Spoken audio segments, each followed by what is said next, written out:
I woke up in the ICU with tubes snaking down my throat and machines beeping around me like some nightmarish symphony. My abdomen felt like someone had taken a blowtorch to my insides, and every breath sent lightning bolts of pain through my chest. The fluorescent lights burned my eyes as I struggled to focus on the sterile white ceiling above me. A nurse with kind brown eyes leaned over me, explaining that I had just survived emergency surgery for a ruptured appendix that nearly killed me. As the fog of anesthesia cleared, I reached for my phone with trembling fingers and called my parents, desperate for comfort and support during the scariest moment of my life. The shock hit me harder than the physical pain when Dr. Martinez, my surgeon, delivered the devastating news during his post-surgery visit. My appendix had actually ruptured 3 days ago, meaning I had been walking around with a ticking time bomb in my abdomen, while my family dismissed my increasingly desperate pleas for help. The realization made my blood run cold as the timeline of my near-death experience unfolded with crystal clarity. 3 days earlier, I had been working late at Morrison Marketing Solutions, putting the finishing touches on a presentation for our biggest client. The sharp stabbing pain in my lower right side started around 8 in the evening, growing more intense with each passing hour. I tried to push through it, thinking it was just stress-related stomach troubles from too much coffee and not enough sleep. But by 10:30, the pain was so severe I could barely stand upright. I called my mother Carol first, hoping she might have some motherly wisdom about what could be causing such agony. When she answered, I could hear my sister Madison sobbing dramatically in the background, her voice reaching operatic levels of distress. I barely got 3 sentences out explaining my symptoms before Carol cut me off mid-word.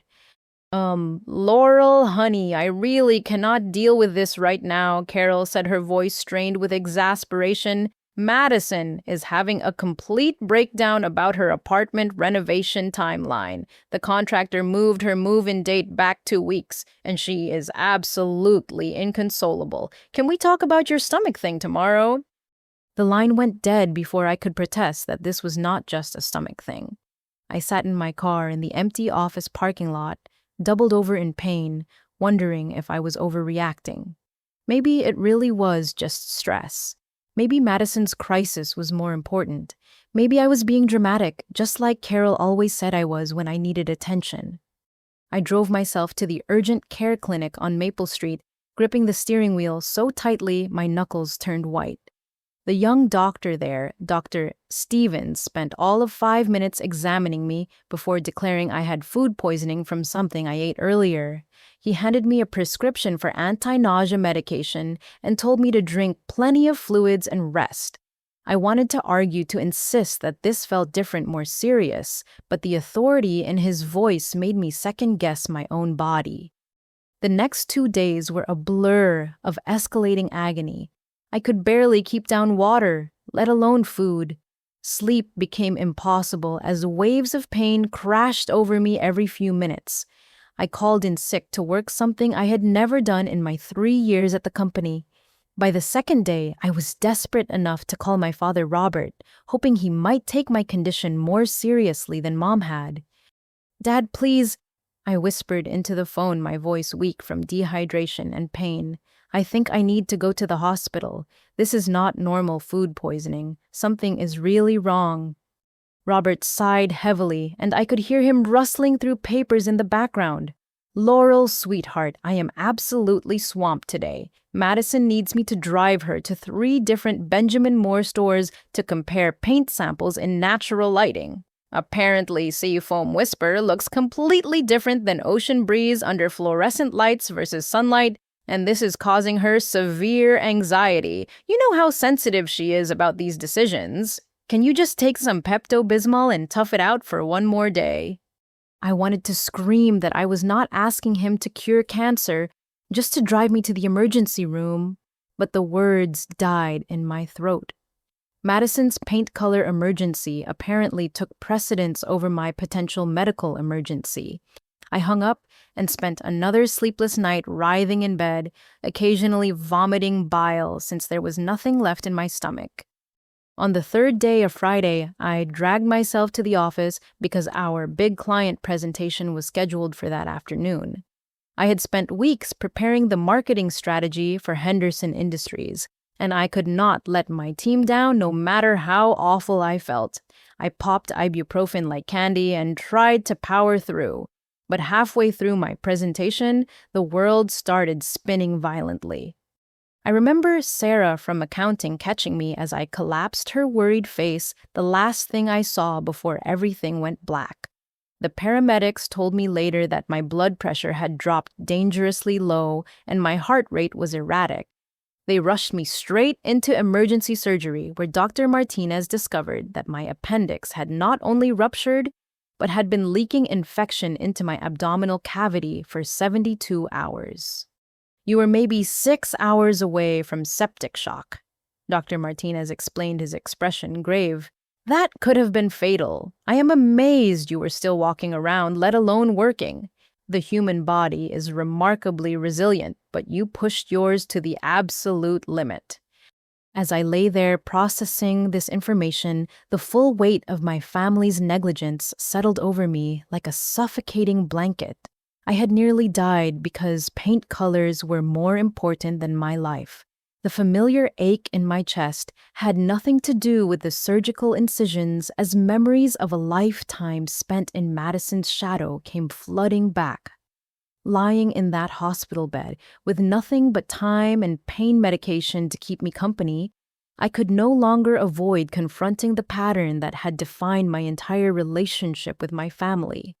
Madison had always been the family's delicate flower, the one who needed constant tending and protection from life's harsh realities. At 26, she was 2 years younger than me, but you would think she was a helpless child, the way our parents catered to her every whim and worry. Carol and Robert had built their entire parenting philosophy around accommodating Madison's self-diagnosed sensitivities and emotional needs. The most painful memory that surfaced was from my high school graduation 6 years ago.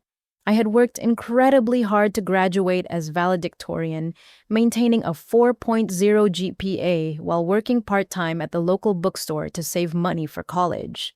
The graduation ceremony was the culmination of 4 years of sacrifice and dedication, and I had been so excited to see my parents' faces in the audience as I delivered the valedictorian speech.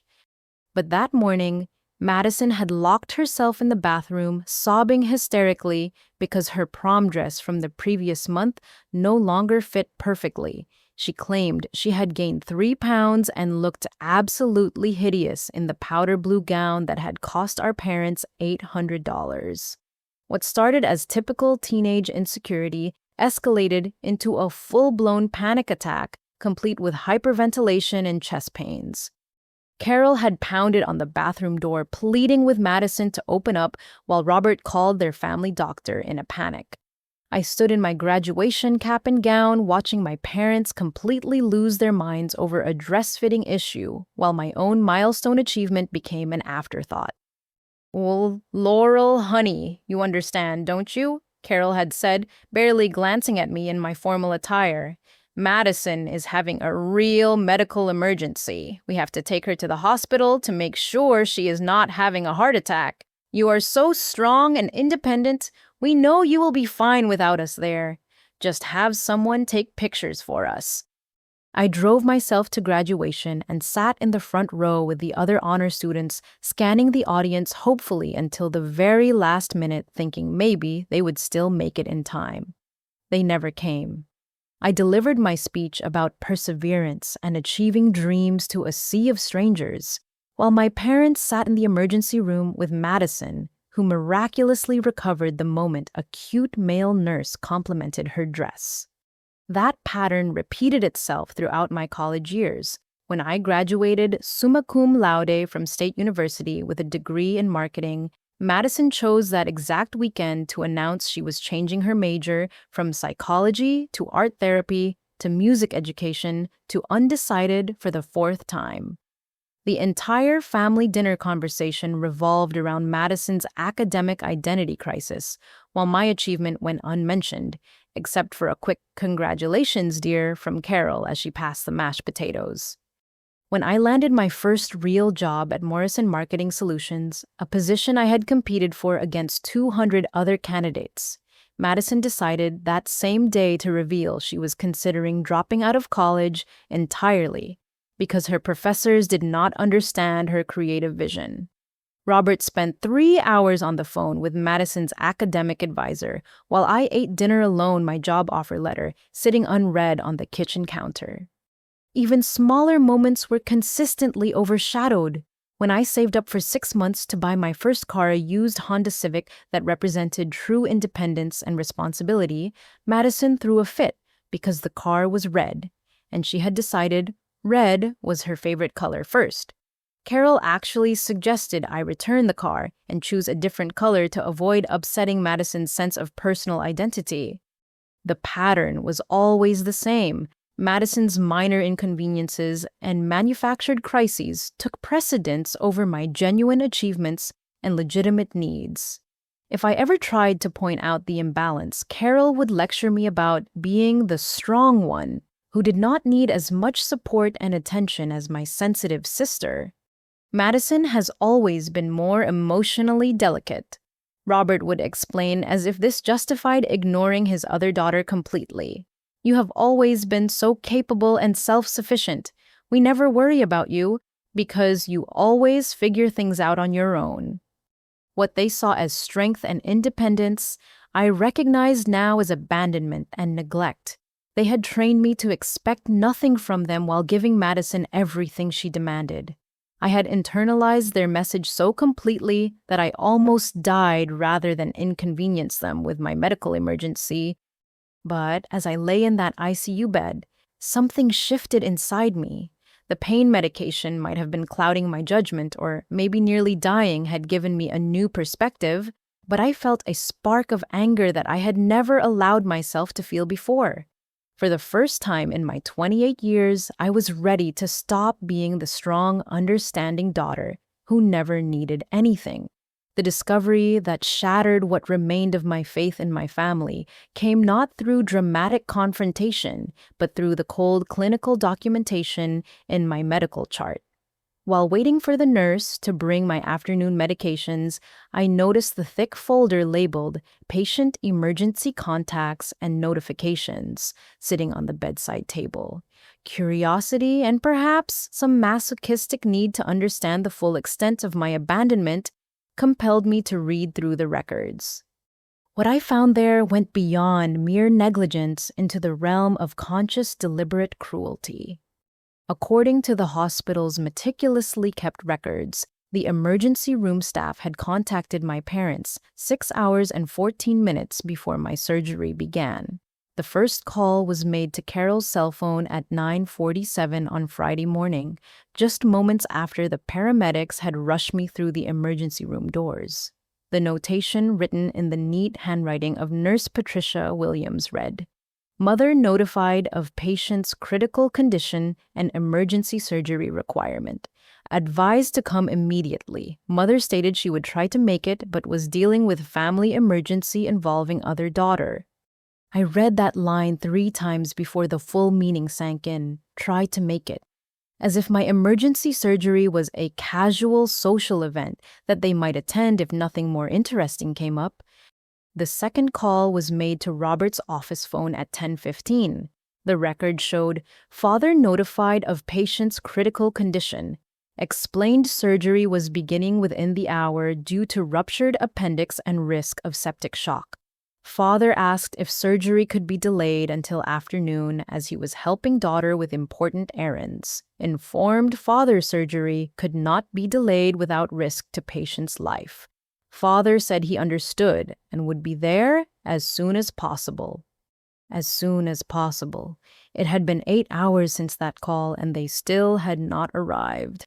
But the third notation was what truly broke my heart and ignited a fury I had never experienced before. At 11:30, just as I was being wheeled into the operating room, the hospital had made one final attempt to reach my emergency contacts. This note, written by head nurse Margaret Foster, contained the damning details I needed to understand just how little my life meant to my family. Called mother's cell phone to update on patient's condition before surgery, mother answered from Benjamin Moore Paint Store. Could hear other daughter crying in background about paint color selection. Mother informed that patient was going into surgery immediately and prognosis was uncertain due to delayed treatment. Mother responded that she understood the seriousness but could not leave at that moment because Paint Store was closing soon and daughter Madison was having severe anxiety about choosing between Seafoam Whisper and Ocean Breeze for her apartment walls. Mother stated daughter's mental health was fragile and abandoning her during this crisis could cause lasting psychological damage. Mother assured us patient was strong and would be fine and that she would come to hospital after resolving paint color emergency. I stared at those words until they blurred together through my tears. Paint Store was closing soon. Madison's mental health was fragile. Patient was strong and would be fine. They had prioritized 17 shades of blue over their daughter's life. With shaking hands, I reached for my cell phone and dialed Carol's number. She answered on the second ring, her voice bright and cheerful, as if nothing unusual had happened. "Oh, Laurel, sweetheart, how are you feeling? We heard you had a little surgery yesterday. We were planning to stop by this evening after Madison gets settled in her new apartment. She finally chose the perfect paint color, by the way. Ocean Breeze with Seafoam Whisper accent walls. It is absolutely gorgeous." The casual tone, the diminishment of major abdominal surgery to a little surgery, the immediate redirection to Madison's decorating success pushed me past my breaking point. You knew, I whispered, my voice hoarse from the breathing tube they had removed hours earlier. You knew I was dying and you chose paint colors. Carol's pause lasted only a fraction of a second before she launched into her justification. "Now, Laurel, you know that is not fair. We were told you were in surgery, yes, but the doctors said they had everything under control. Madison, on the other hand, was having a complete emotional breakdown. You do not understand how traumatic paint selection is for someone with her level of anxiety." She had narrowed it down to 17 different shades, and each one represented a different mood and energy for her new living space.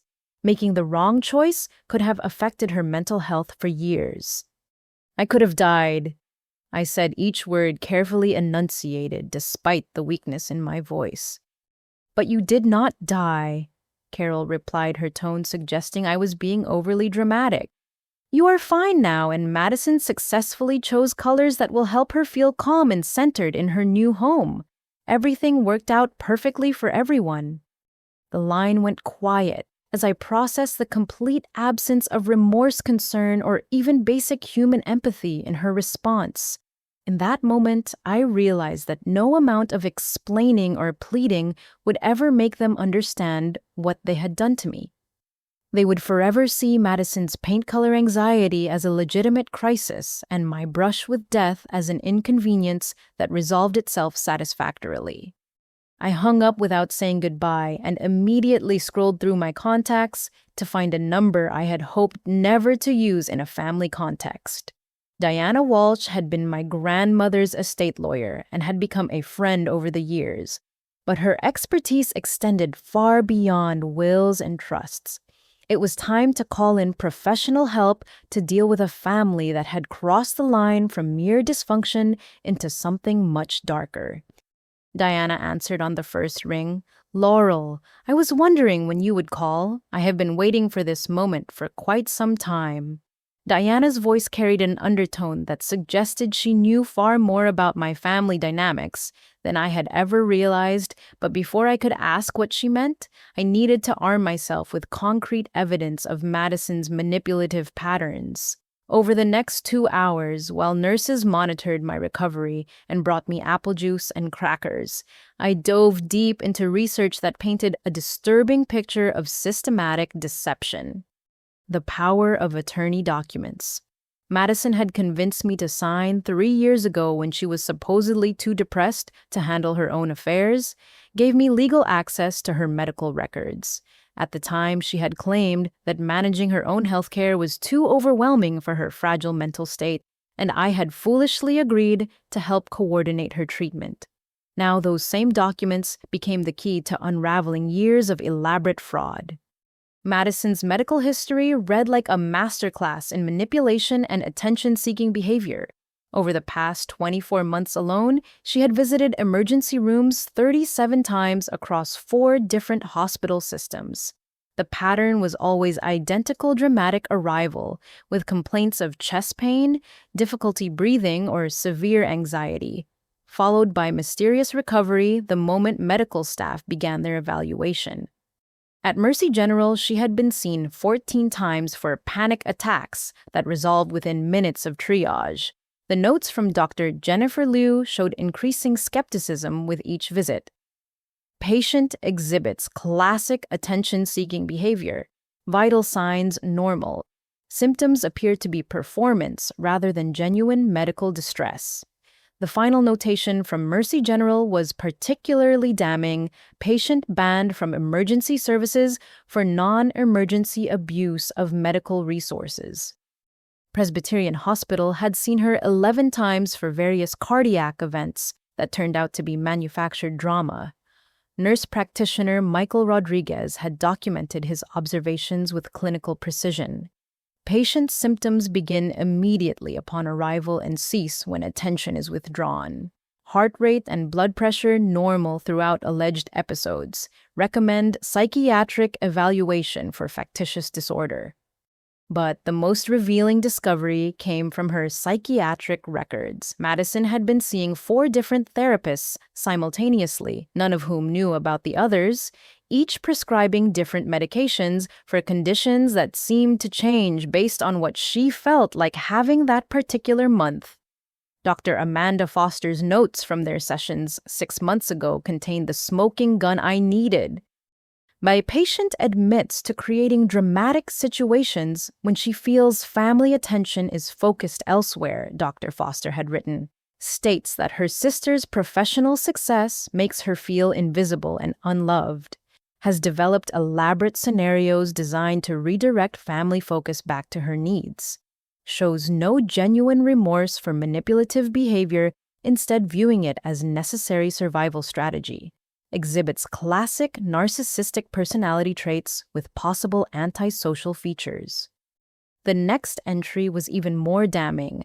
Patient described in detail how she monitors her sister's social media to identify important events or achievements, then deliberately creates competing crises to steal attention. Recent examples saw sister's LinkedIn post about major work presentation and immediately scheduled apartment viewing for same day, then escalated paint selection into mental health emergency when she learned sister was ill. Patient laughed while recounting this manipulation, showing clear lack of empathy. My hands were trembling as I read the final entry from Dr. Foster.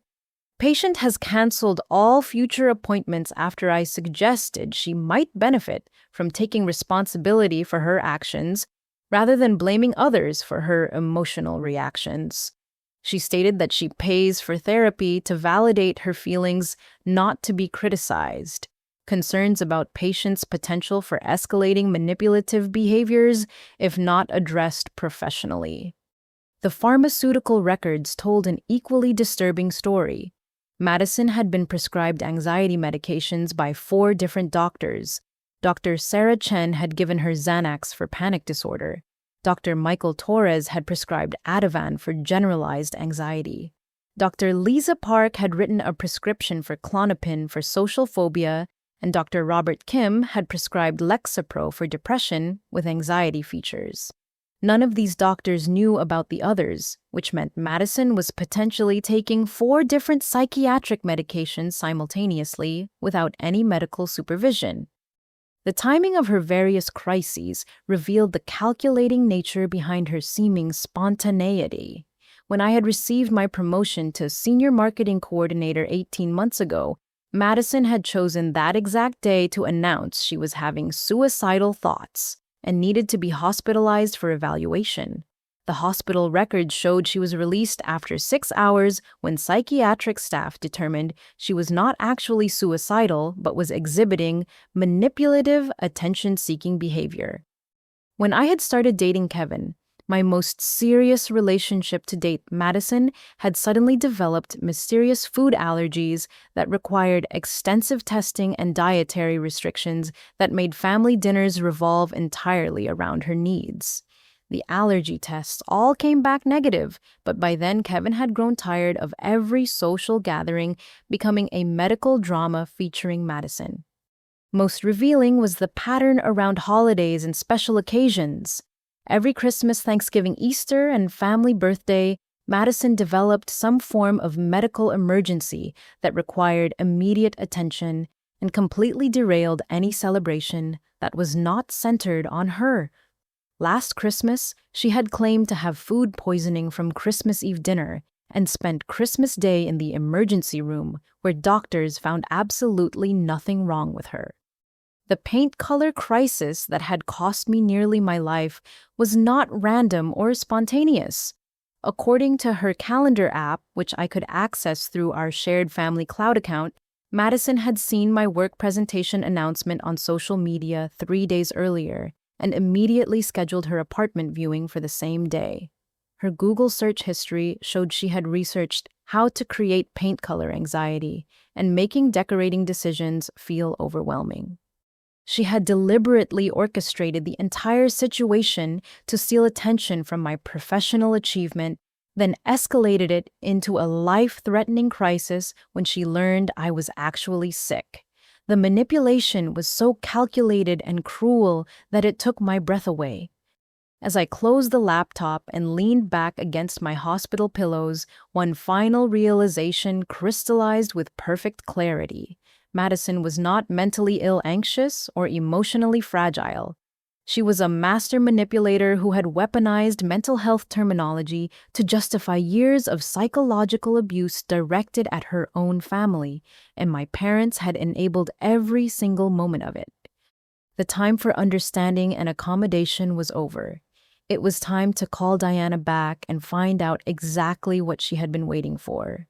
Diana Walsh swept into my hospital room like a force of nature, her silver hair perfectly styled despite the early evening hour, carrying a leather briefcase that looked expensive enough to fund a small country.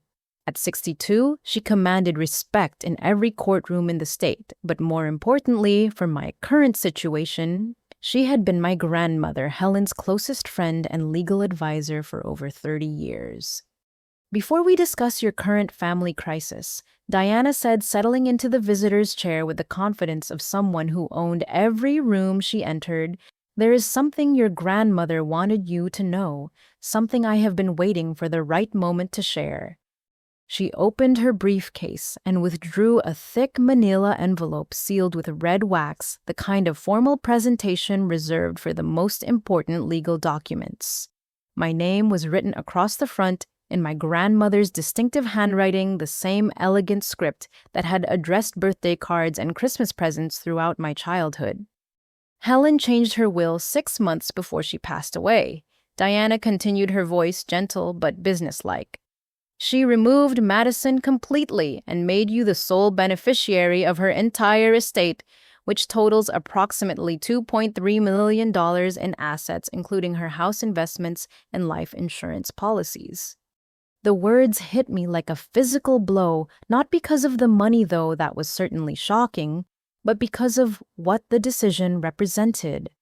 Grandma Helen had seen the family dynamics that I thought I had successfully hidden from everyone outside our immediate circle.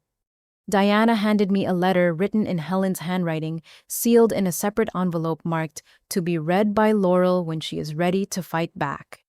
My hands shook as I broke the seal and unfolded the cream-colored stationery that smelled faintly of Helen's lavender perfume. "My dearest Laurel," the letter began, "if Diana is reading this to you, it means you have finally reached the breaking point with your parents and sister. that I knew was inevitable. I have watched for years as they took your strength, your achievements, and your kindness for granted, while pouring all their attention into Madison's manufactured dramas. I changed my will not out of spite toward Madison, but out of love for you and recognition of the truth about who you really are versus who they have forced you to become. The letter continued. Madison skipped my 80th birthday party to get her nails done for a date, claiming it was an emergency that could not be rescheduled. That was the moment I realized she would never change and that your parents would never stop enabling her selfishness. You, on the other hand, spent every Saturday afternoon with me for 2 years, listening to my stories about your grandfather and helping me organize photo albums that no one else cared about. You showed up because you loved me, not because you wanted something from me. My vision blurred with tears as I read the final paragraph. I am leaving you everything because you are the granddaughter who earned it through kindness, consistency, and genuine care. But more than that, I am giving you the financial freedom to finally stand up to your family without fear. They have controlled you through emotional manipulation for too long. Use this gift to build the life you deserve and remember that your worth has never been determined by their approval. Diana waited patiently as I wiped my eyes and processed the magnitude of what I had just learned. Then she leaned forward and delivered the second bombshell that would completely reshape my understanding of my family's dysfunction. There is more, Laurel.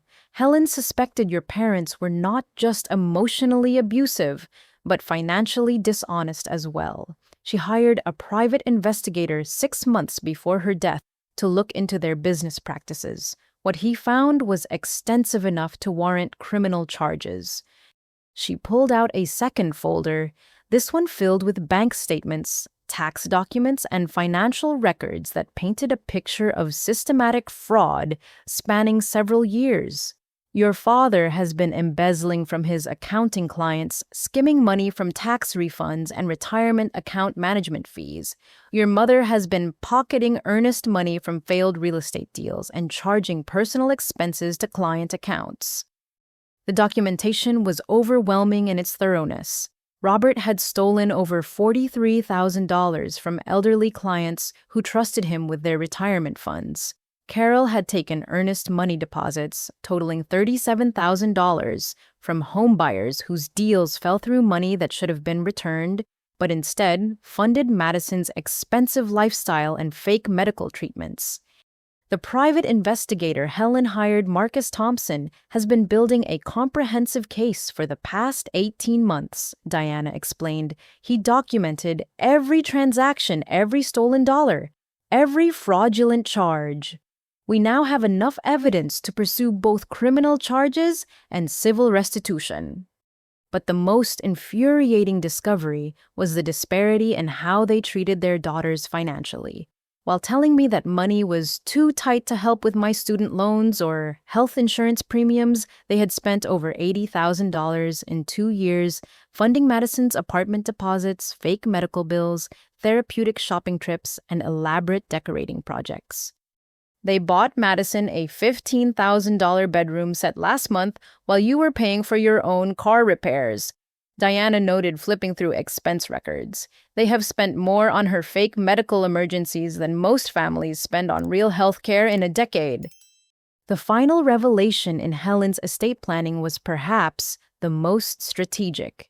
She had structured my inheritance with specific legal protections that shielded it completely from any family debts, criminal restitution, or civil judgments. Even if my parents faced financial ruin from their criminal activities, my inheritance remained untouchable. Helen was very specific about this, Diana explained. She wanted to ensure that your parents could never manipulate you into sharing your inheritance to bail them out of the consequences of their own actions. The money is yours completely, with no legal obligation to help family members who find themselves in financial distress due to their own criminal behavior. As Diana packed up her documents and prepared to leave, she handed me one final envelope, this one marked Emergency Family Protection Plan. Your grandmother anticipated that your parents and Madison would not accept your financial independence gracefully, she said. This document outlines specific legal steps you can take if they attempt to manipulate, threaten, or coerce you into sharing your inheritance. It includes restraining order templates, cease and desist letters, and documentation for cutting off any family members who fail to respect your boundaries. The irony was perfect and painful. For years, I had been the strong, independent daughter who never needed anything from my family. Now, I finally had the financial resources to actually be independent, and it was a gift from the one family member who had truly seen and valued me. Oh, Helen wanted me to tell you one more thing, Diana said, pausing at the door. She said that real family is not about blood relations, but about people who show up when you need them most. She hoped that someday you would find the courage to build your own chosen family with people who appreciate your worth. As the door closed behind Diana, I lay in my hospital bed, holding my grandmother's letter and feeling something I had not experienced in years: hope.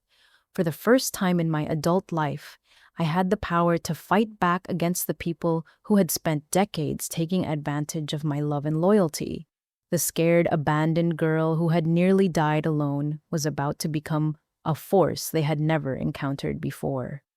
The next morning brought Detective Sarah Martinez and FBI agent Kevin Thompson to my hospital room, their presence transforming my recovery space into an impromptu command center for what had become a federal investigation.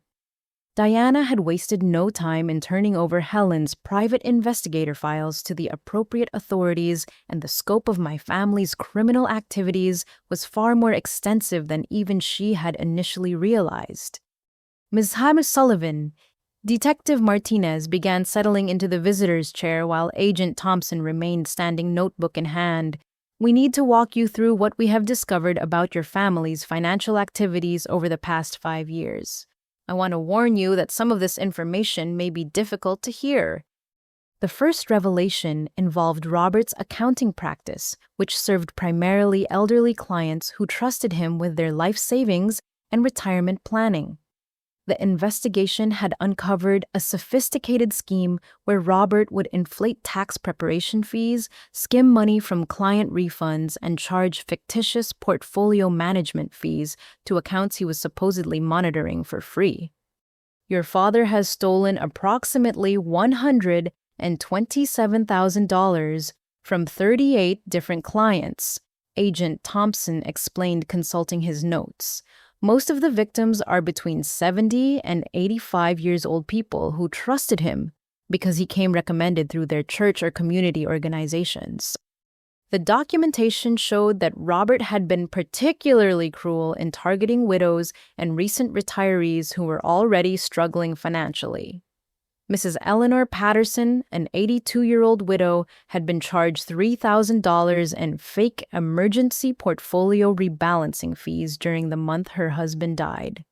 Mr. James Chen, a 76-year-old man with early-stage dementia, had been systematically overcharged for basic tax preparation, while Robert skimmed money from his Social Security benefits. Carol's real estate fraud was equally systematic and heartless. She had been pocketing earnest money from failed deals, charging personal expenses to client accounts, and manipulating escrow funds to cover her own spending, while delayed closings gave her time to hide the theft.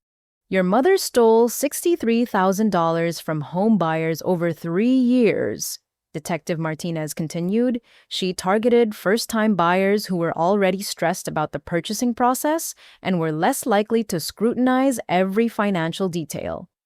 The most devastating case involved a young military couple, Staff Sergeant Maria Rodriguez and her husband David, who had saved for 4 years to buy their first home.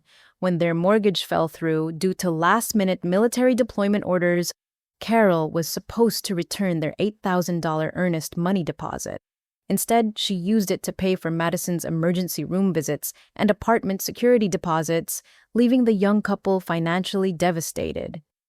But the investigation had uncovered something even more disturbing. Madison was not just a passive beneficiary of her parents' criminal activities, She was an active participant. Insurance records showed she had filed over 40 false medical claims in 18 months, collecting insurance payouts for emergency room visits, specialist consultations, and medical tests that were either unnecessary or completely fabricated. Madison has collected approximately $37,000 in fraudulent insurance payments, Agent Thompson explained.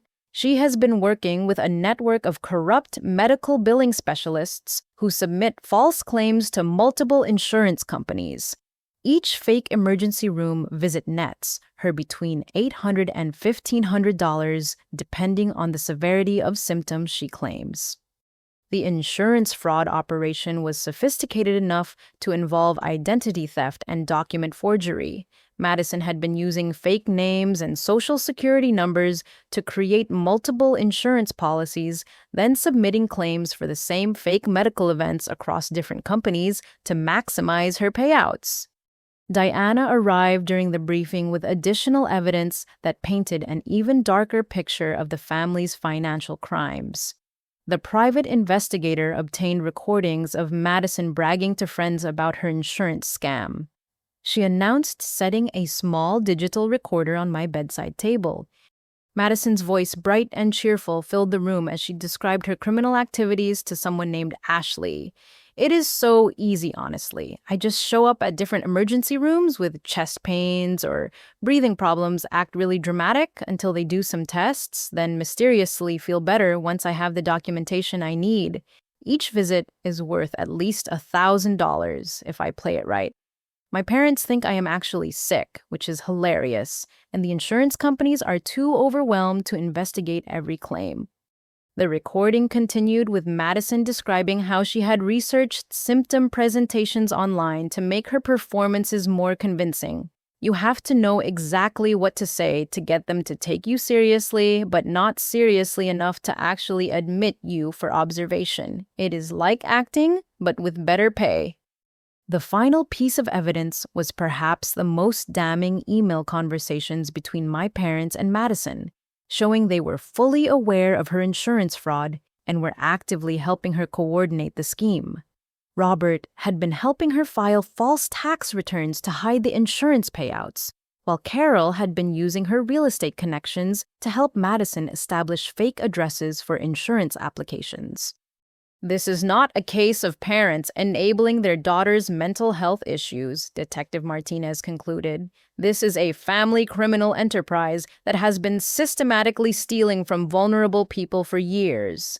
The total amount stolen across all their schemes approaches $400,000. Agent Thompson closed his notebook and looked at me with something approaching sympathy. Ms. Sullivan, we understand that this information is overwhelming, especially while you are recovering from major surgery. However, we need to ask if you have any knowledge of these criminal activities or if you have ever been pressured to participate in any fraudulent schemes. The question hung in the air as I processed the full scope of my family's betrayal. Not only had they prioritized paint colors over my life, they had been funding Madison's lifestyle through theft from elderly people and vulnerable families. Every expensive purse, every unnecessary medical procedure, every apartment upgrade had been paid for with money stolen from people who were already struggling. I had no knowledge of any of this, I said quietly, my voice stronger than I had expected. But I want to help you in any way I can. These people deserve justice, and my family needs to face the consequences of their actions. Detective Martinez smiled for the first time since entering the room. Ms. Sullivan, your cooperation will be invaluable in building our case. With your permission, we would like to record any future conversations you have with your family members.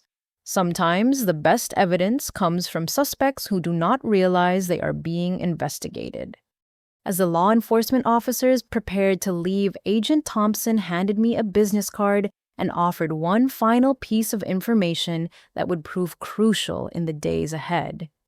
We have been investigating this case for 6 months, but we needed someone with inside access to help us gather evidence of their current activities, he explained. Your grandmother's private investigator gave us the foundation, but we need real-time intelligence about their ongoing schemes. If you are willing to help, we can provide you with recording equipment and legal protection." For the first time since waking up in the ICU, I felt a sense of purpose that went beyond my own family drama. My parents and Madison had not just betrayed me. They had victimized dozens of innocent people who had trusted them. The scared, abandoned daughter was about to become the key witness in bringing down their criminal operation. Madison burst through my hospital room door at exactly 11:30 on Sunday morning. Her entrance timed perfectly to interrupt the peaceful breakfast I was finally able to keep down. She swept in like a hurricane of fake concern and manufactured urgency, clutching a leather portfolio against her chest and wearing the same expression of martyred determination I had seen countless times before. "Oh my God, Laurel, you poor thing," she gushed, rushing to my bedside with theatrical precision. "I am so sorry I could not get here sooner, but I have been absolutely drowning in apartment crisis management. You would not believe the stress I have been under making sure everything is perfect for my new living space while worrying sick about you." Her appearance was flawlessly calculated to convey both concern and superiority. She wore a cream-colored cashmere sweater that probably cost more than my monthly car payment, paired with designer jeans and boots that clicked authoritatively on the hospital floor. Her makeup was perfect, her hair styled in loose waves that suggested she had spent considerable time at a salon before rushing to my supposed emergency. "I brought you some things," Madison continued, pulling items from an expensive handbag with flourish. "Organic lip balm lavender essential oil for relaxation, and some magazines I thought you might enjoy while you recover from your little surgery." Little surgery? The casual dismissal of my life-threatening medical emergency set my teeth on edge, but I forced myself to remain calm and observant. Diana had equipped me with a small recording device disguised as a phone charger, and I needed to let Madison reveal her true intentions without arousing suspicion. Thank you," I said carefully, accepting the items while studying her face for signs of genuine emotion. "I have been hoping to see you. The past few days have been really scary." Madison's expression shifted almost imperceptibly, the mask of concern slipping for just a moment to reveal something calculating and cold underneath. She pulled the visitor's chair closer to my bed and leaned in with the intensity of someone about to share a tremendous secret. "That is exactly what I wanted to talk to you about," she said, opening her leather portfolio to reveal a stack of official-looking documents. "This whole medical emergency has made me realize how vulnerable you are, how much you need someone responsible to help protect you when you cannot make good decisions for yourself." The documents she spread across my bedside table were legal forms for medical power of attorney, financial power of attorney, and something called an emergency health decision authorization that would give Madison complete control over my medical care and treatment decisions. "I have been doing research," Madison explained, her voice taking on the tone of patient teacher instructing a slow student. People who experience major medical trauma often suffer from cognitive impairment, emotional instability, and poor judgment in the weeks following surgery.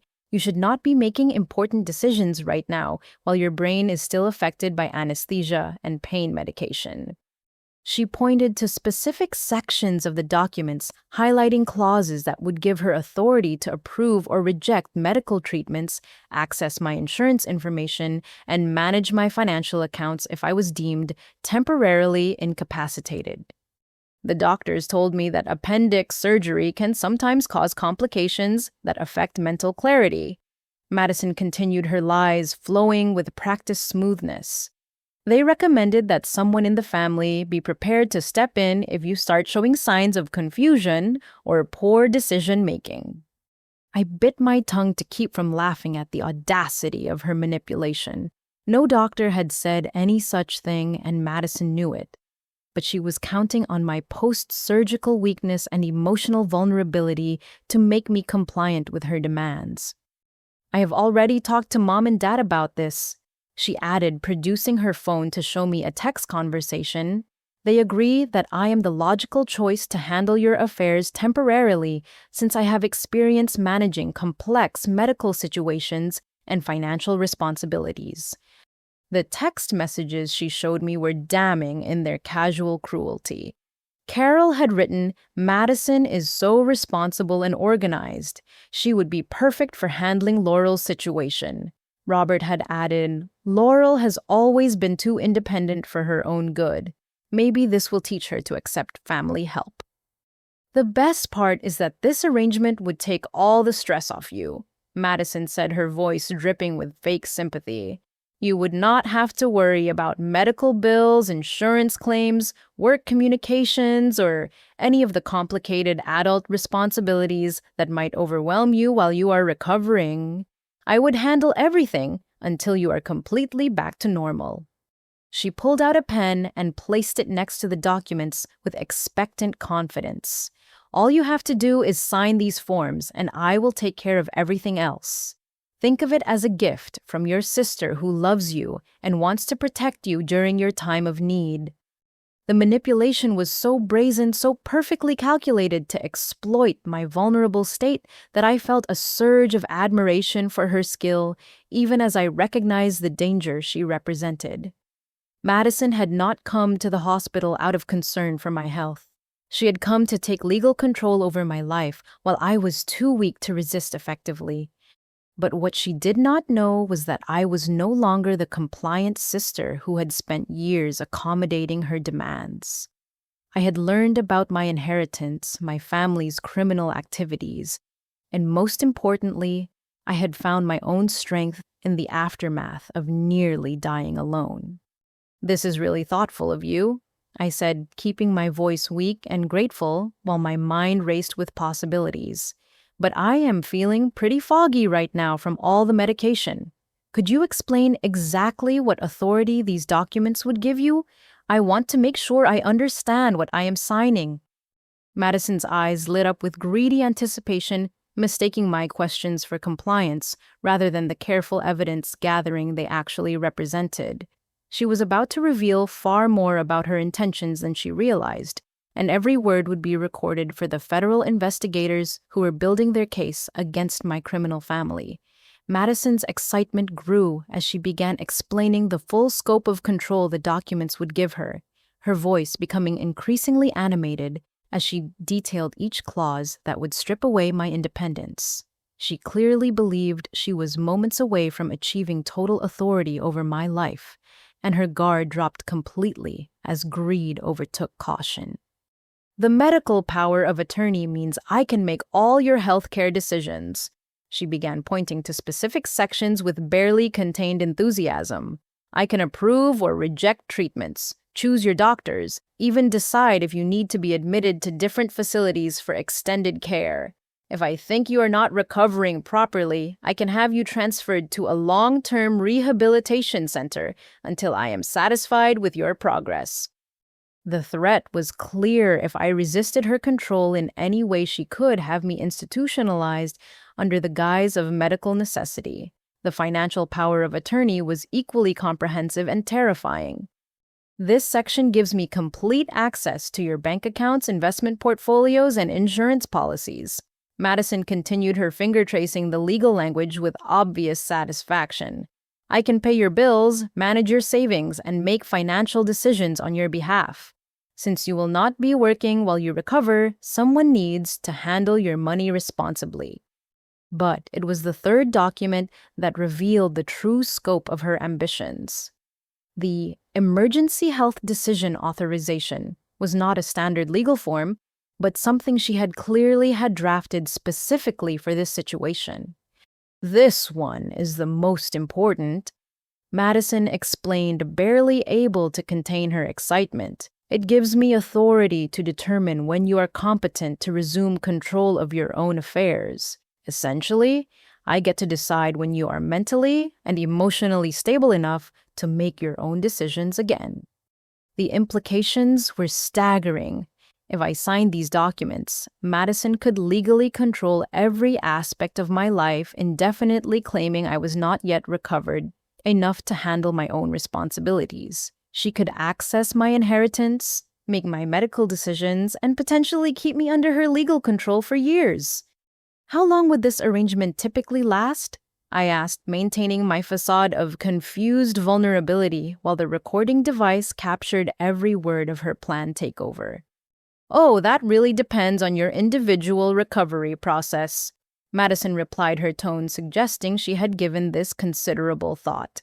Some people bounce back quickly from major surgery, but others need months or even years of supervised care.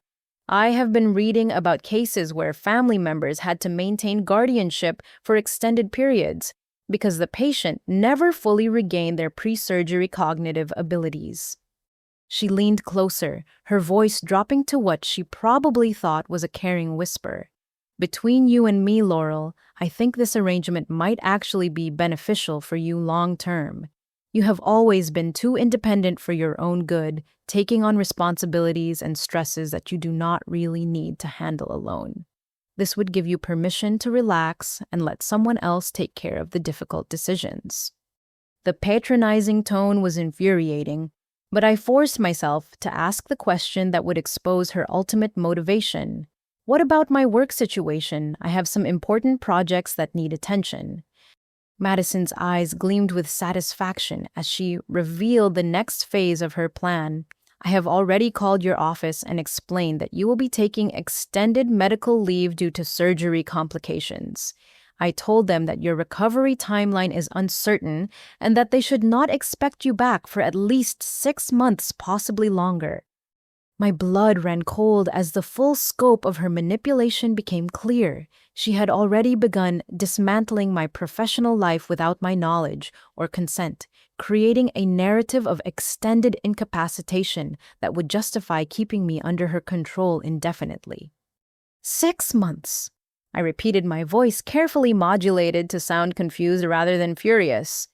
Maybe longer, Madison confirmed cheerfully. It really depends on how well you respond to treatment and guidance. Some people need more structure and supervision than others during their recovery period. But then she made the critical error that would destroy any remaining plausibility of her concerned sister act.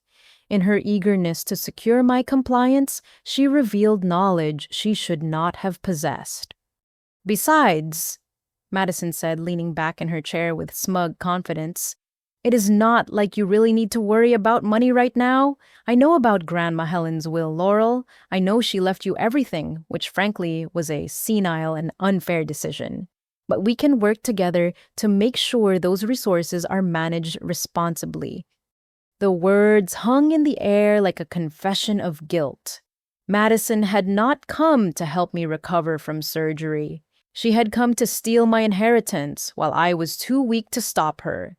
The concerned sister act had been a calculated performance designed to give her legal access to the $2.3 million Helen had left me. How do you know about the will? I asked, dropping any pretense of confusion or vulnerability. Diana only told me about it yesterday. Madison's face flushed red as she realized she had revealed too much, but instead of backing down, she doubled down on her entitlement with breathtaking audacity. I have been monitoring your mail for months, she admitted defiantly. Someone needed to keep track of your important correspondence since you are so disorganized with administrative tasks. I saw the letters from the estate lawyer and did some research of my own. The admission of mail theft was bad enough, but Madison was not finished revealing the depth of her deception and manipulation. Honestly, Laurel Grandma Helen was clearly suffering from dementia when she changed that will. Madison continued, her voice rising with indignation. She was easily manipulated by your fake concern and attention. You spent all those afternoons with her pretending to care about her boring stories just so you could inherit her money. The accusation was so twisted, so completely contrary to the truth, that it left me speechless for a moment. Madison had genuinely convinced herself that my authentic love and care for Helen had been a calculated manipulation, probably because authentic emotion was so foreign to her own experience. The fair thing to do, Madison pressed on, apparently believing her own justification, would be to split that inheritance equally between us. I have far more expenses than you do, and I have been dealing with serious health issues that require ongoing treatment. You have always been financially responsible and independent, so you do not really need that money the way I do. In that moment, Madison had confessed to mail theft, revealed her plan to steal my inheritance, and expose the calculated nature of every crisis and emergency that had defined our family dynamic for years. She was not mentally ill, anxious, or emotionally fragile. She was a predator who had spent her entire adult life systematically manipulating her family to fund her lifestyle and feed her need for constant attention. The scared, abandoned girl who had nearly died alone while her family chose paint colors was gone forever. In her place sat a woman who finally understood exactly who her family really was and what she needed to do about it. Carol and Robert finally made their grand entrance at 3:15 on Sunday afternoon, a full 16 hours after my surgery, and nearly 30 minutes after Madison had stormed out in fury following my refusal to sign her power of attorney documents. Their arrival was announced by the sharp clicking of Carol's heels on the hospital floor, and Robert's loud complaints about parking fees, as if the cost of hospital parking was the greatest injustice they had ever encountered. "Whoa, Laurel, sweetheart, you look absolutely terrible," Carol announced as her opening greeting, settling her designer purse on the windowsill and surveying my appearance with the critical eye of someone evaluating a disappointing restaurant meal. "Hospital lighting is so unflattering. You really should ask the nurses if they have any makeup you can borrow to improve your color." Robert remained standing near the door, checking his phone with obvious impatience and glancing at his watch every few seconds. "How long is this visit going to take?" he asked, directing the question to Carol rather than to me. "Madison is expecting us to help her unpack her kitchen boxes tonight, and she gets very anxious when people are late." Their complete absence of concern, empathy, or even basic human decency in the face of my medical emergency was stunning, even by their usual standards. No apologies for missing my surgery, no questions about my prognosis, no acknowledgement that they had abandoned their daughter during a life-threatening crisis. "I am recovering well," I said, carefully activating the recording device Diana had given me. "The doctors say I was very close to septic shock. A few more hours and the outcome could have been very different." Carol waved her hand dismissively as if I was describing a minor inconvenience rather than nearly dying. "But you did not die, so everything worked out fine. You have always been so dramatic about medical issues. Remember when you convinced yourself you had mono in high school and it turned out to be just a common cold?" The comparison was so absurd, so completely disconnected from reality, that I wondered if Carol was genuinely delusional or simply committed to rewriting history to avoid confronting her own failures as a mother.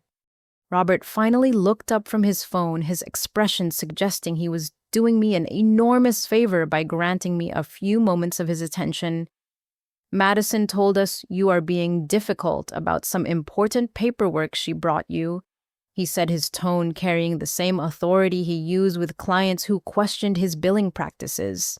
"She was very upset when she left here crying about how ungrateful and selfish you were being." The accusation hit me like a slap across the face. After nearly dying while they ignored my emergency calls after discovering their criminal activities and Madison's systematic manipulation, they had the audacity to accuse me of being selfish for refusing to hand over legal control of my life. The paperwork Madison brought would have given her complete authority over my medical care and finances. I explained, keeping my voice steady despite the rage building in my chest. I did not think it was necessary since I am recovering well and can make my own decisions. Carol's expression shifted to one of patronizing disappointment, the same look she used to give me as a child when I failed to understand why Madison's needs always came first. Laurel, honey, you have always been the strong, independent one in this family, Carol said, settling into the visitor's chair with the air of someone preparing to deliver an important lecture. Madison, on the other hand, has special needs and emotional sensitivities that require constant support and understanding. She has been through so much trauma with her health issues and anxiety disorders. Robert nodded in agreement, finally pocketing his phone to give me his full attention. Madison needs us more than you do, Laurel. She has legitimate disabilities that affect her ability to function independently. You, on the other hand, have always been capable of handling whatever life throws at you. The twisted logic was breathtaking in its cruelty. Because I had learned to cope with their neglect and Madison's manipulation, they felt justified in continuing to ignore my needs while pouring all their resources into their other daughter's manufactured crises. I nearly died 3 days ago, I said quietly, each word carefully enunciated. I called both of you begging for help, and you chose to stay at the paint store with Madison instead of taking me to the hospital. Carol's response revealed the true depth of their dysfunction and the complete absence of parental instinct or basic human compassion. Madison was having a legitimate mental health crisis, Carol replied, her voice rising with defensive indignation. Do you have any idea how traumatic it is for someone with anxiety disorders to make decorating decisions? The wrong paint colors could have affected her psychological well-being for years. She needed our support during that vulnerable time. Robert joined the defense of their unconscionable priorities with even more damning justification. You were already at the hospital being taken care of by medical professionals, he said, as if this made their abandonment reasonable. Madison had no one else to help her through her crisis. We had to choose where our support was needed most, and clearly Madison was in greater distress. The recording device captured every word of their monstrous reasoning evidence that would later prove invaluable in legal proceedings. But in that moment, I was focused on the final test of their character, the question that would determine whether any part of our family relationship could be salvaged. What about Grandma Helen's will? I asked, watching their faces carefully for any sign of remorse or shame. Did Madison tell you that she has been stealing my mail and trying to manipulate me into sharing my inheritance? The transformation in their demeanor was immediate and revealing. The patronizing concern disappeared, replaced by naked greed and entitlement that finally exposed their true motivations. That inheritance situation is exactly what we need to discuss, Carol said, leaning forward with the intensity of someone who had been waiting for this conversation. Helen's decision to leave everything to you was clearly the result of diminished mental capacity and manipulation on your part. Robert's contribution was even more damaging. You took advantage of an elderly woman's loneliness to manipulate her into changing her will. Madison has legitimate financial needs due to her medical expenses and emotional support requirements. The fair and ethical thing to do would be to share that inheritance equally. They had revealed their hand completely. This visit was not about concern for my health or recovery from surgery. They had come to pressure me into sharing my inheritance with the family member whose fake medical emergencies and manufactured crises had cost them hundreds of thousands of dollars in stolen money. Madison does not have legitimate medical expenses, I said, my voice growing stronger with each word. She has been committing insurance fraud for years, filing false claims for fake emergencies, and both of you have been stealing from your clients to fund her lifestyle. The silence that followed was deafening. Carol's face went pale, and Robert's hand moved instinctively to his phone as if he was considering calling someone for help. They had not expected me to know about their criminal activities, and their shocked expressions confirmed everything the federal investigators had told me. But instead of shame or remorse, they chose to double down on their entitlement with a final demand that would seal their fate and end our relationship forever. Even if there have been some financial irregularities, Carol said, her voice taking on a threatening tone. Family members support each other through difficult times. You have an obligation to help us resolve these temporary setbacks, especially since you are the one who inherited money that should have been shared with your sister. Robert's final words completed their transformation from neglectful parents to criminal conspirators. We expect you to do the right thing, Laurel. Family loyalty means more than legal technicalities or temporary financial difficulties. Madison needs that inheritance money, and we need your cooperation to make this situation go away quietly. They had just confessed to criminal activity and attempted to coerce me into using my inheritance to help them cover up their crimes. The recording device had captured every damning word, and the federal investigators would have everything they needed to pursue criminal charges. As my parents prepared to leave, still expecting me to comply with their demands, I realized that the scared, abandoned daughter who had nearly died alone was gone forever. In her place was a woman who finally understood that sometimes the people who are supposed to love you the most are the ones who will hurt you the worst. But she had also learned that she had the strength, resources, and legal protection to fight back. The reckoning was about to begin. Diana returned to my hospital room Monday morning with an entourage that transformed my recovery space into the headquarters of a federal investigation. Detective Martinez and Agent Thompson flanked her as she wheeled in a cart loaded with evidence folders, recording equipment, and legal documents that would soon dismantle my family's criminal empire piece by piece. The recordings you made yesterday were exactly what we needed. Diana announced, her voice carrying the satisfaction of a lawyer who had just won the case of her career. Your family confessed to mail theft, insurance fraud, embezzlement, and attempted coercion. But what we discovered over the weekend goes far beyond what any of us initially suspected. Agent Thompson opened the first evidence folder and spread photographs across my bedside table.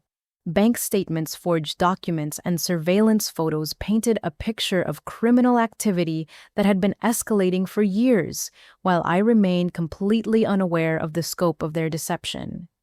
Your parents are not just small-time thieves skimming money from clients, Detective Martinez explained, pointing to financial records that showed systematic fraud across multiple states. They have been running a sophisticated criminal operation that includes identity theft, money laundering, and organized insurance fraud involving dozens of co-conspirators. The first bombshell involved Robert's accounting practice, which had served as the front for a multi-state tax fraud scheme. He had been creating fake clients with stolen Social Security numbers, filing fraudulent tax returns, and collecting refunds for people who did not exist.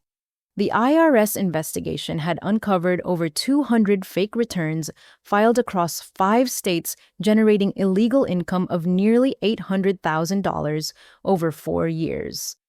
Your father has been working with a network of identity thieves who provide him with stolen personal information, Agent Thompson continued. He creates fake businesses and individuals' files, tax returns, claiming large refunds, then launders the money through various accounts before it disappears into offshore investments. Carol's real estate fraud was equally sophisticated and far more extensive than the simple earnest money theft I had initially discovered. She had been operating a complex scheme involving fake property sales, forged mortgage documents, and fraudulent insurance claims on properties that did not even exist. Your mother has been creating fake real estate transactions using stolen property deeds and forged ownership documents, Detective Martinez explained, showing me photographs of properties Carol claimed to have sold despite never having legal authority to represent them. She collects earnest money down payments and closing costs for sales that never actually happen, then disappears before anyone realizes they have been defrauded. But the most shocking revelation involved Madison's role as the operational center of their criminal network. Far from being the mentally ill victim I had always believed her to be, Madison was revealed as the technological mastermind who coordinated their various fraud schemes using sophisticated computer systems and encrypted communications. Madison has been running the insurance fraud operation using advanced identity theft software and medical billing systems.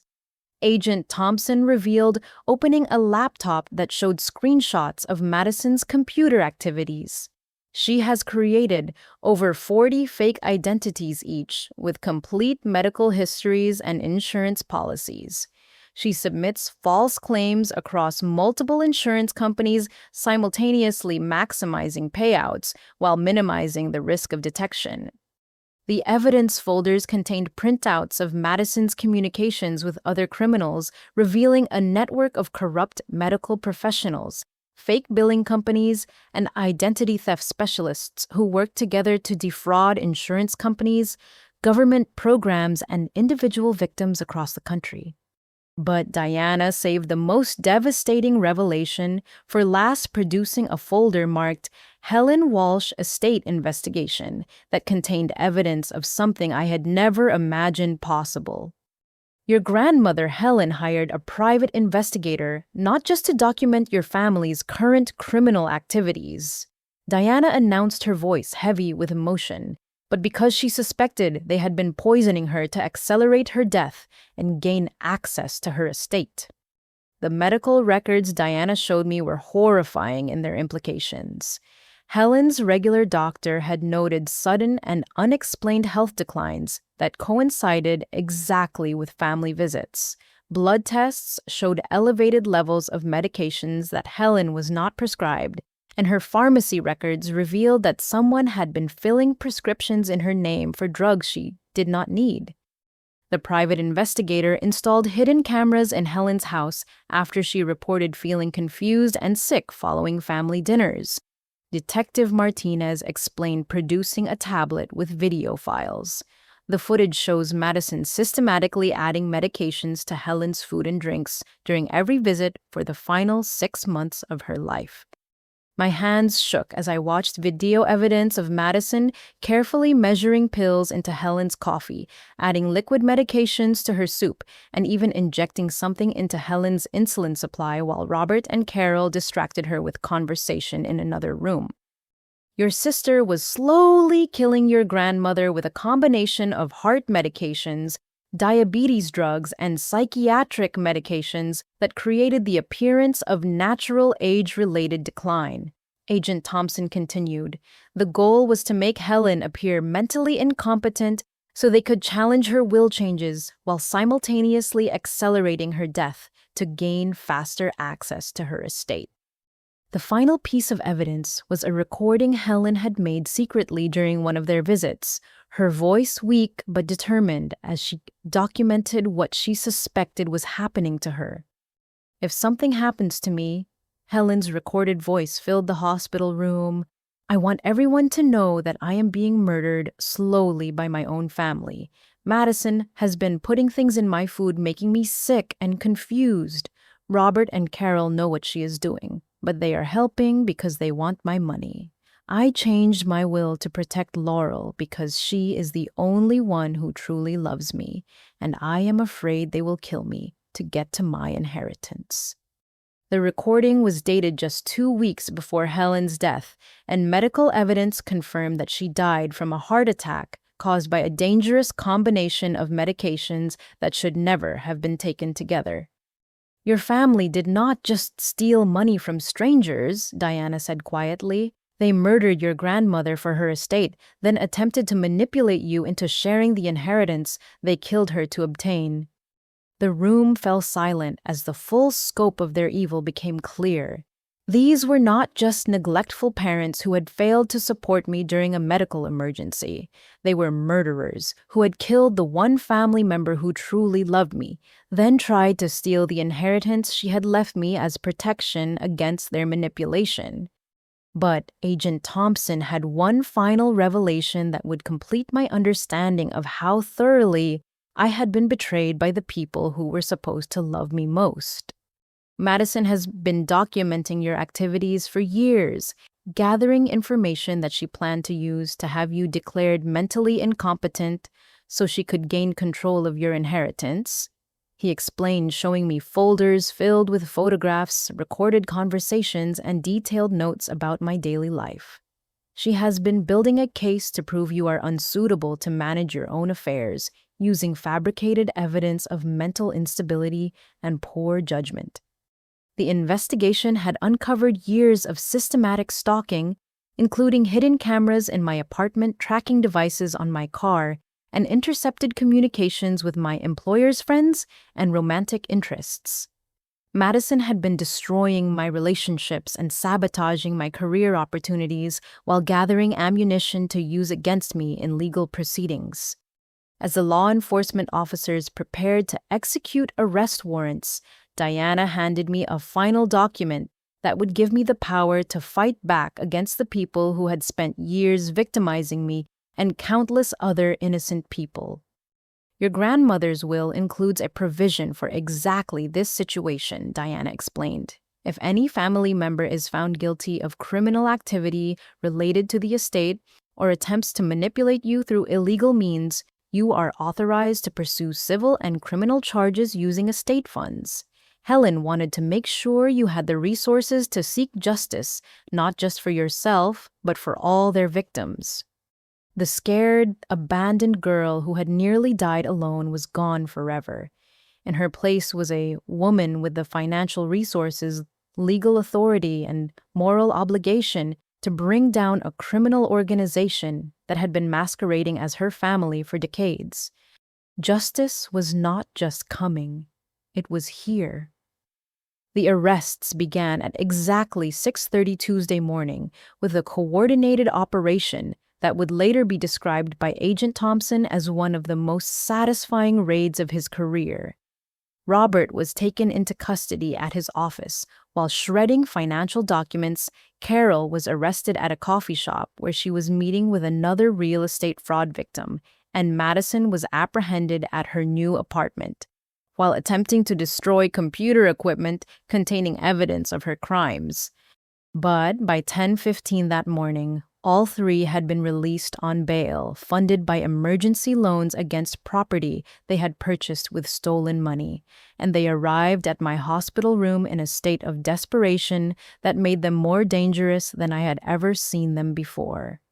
Madison led the charge, bursting through the door with wild eyes and disheveled hair, followed by Carol and Robert, who looked like they had aged 10 years since their arrests 6 hours earlier. The confident, manipulative family that had controlled my life through psychological warfare had been replaced by cornered criminals who finally understood the consequences they were facing. "Yes, you destroyed our lives," Madison screamed, pointing an accusing finger at me as if I was responsible for their criminal activities. "We are facing 20 years in federal prison because you could not keep your mouth shut and support your own family." Carol was crying for the first time I could remember. Her perfect makeup streaked down her cheeks as she clutched a tissue and stared at me with genuine bewilderment. "How could you do this to us, Laurel? We raised you. We loved you. We gave you everything you needed to succeed in life." The revisionist history was so complete, so utterly disconnected from reality, that I wondered if she had genuinely convinced herself that neglect and emotional abuse constituted love and support. Robert paced back and forth in the small room like a caged animal, his hands shaking as he processed the magnitude of their legal jeopardy. "The federal charges alone could destroy us financially, even if we avoid prison time," he muttered, apparently talking to himself rather than addressing anyone in the room. "The civil restitution claims could take everything we own." But Madison, true to form, was already formulating a plan to manipulate the situation to her advantage. She approached my bedside with the same calculated intensity she had always used when she needed something from me. But this time, her desperation made her performance less polished and more obviously fake. "Laurel, you have to help us," Madison pleaded, grabbing my hand with trembling fingers. "I know we made some mistakes, but we are still family. Family members do not send each other to prison over misunderstandings and temporary financial difficulties."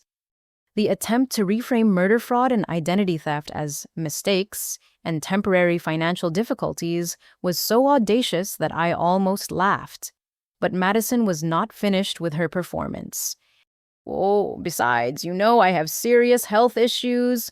Madison continued, her voice taking on the familiar whining tone that had always signaled an incoming medical emergency.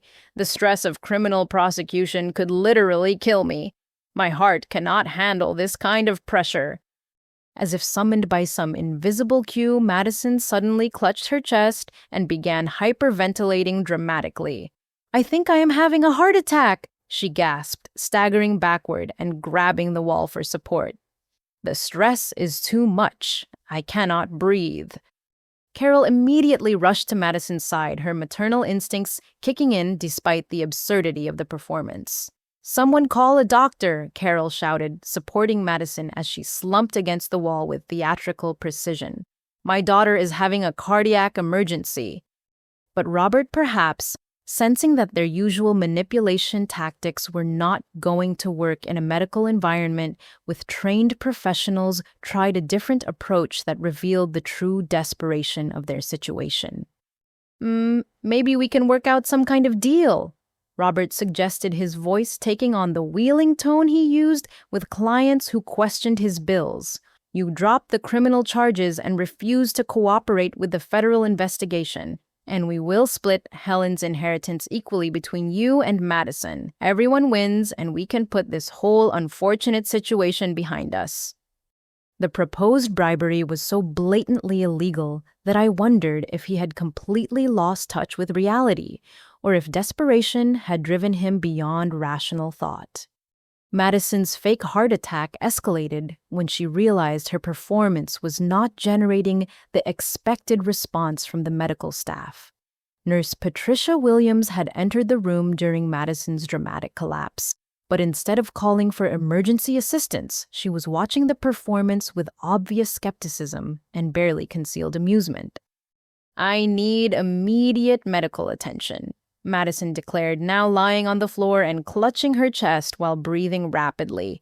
"This is a real emergency, not like my sister's fake appendix surgery."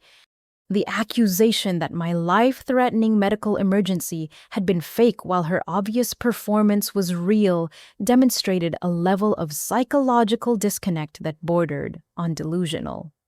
But Nurse Williams had dealt with Madison's fake emergencies before during her previous hospital visits, and her response was swift and devastating to Madison's credibility.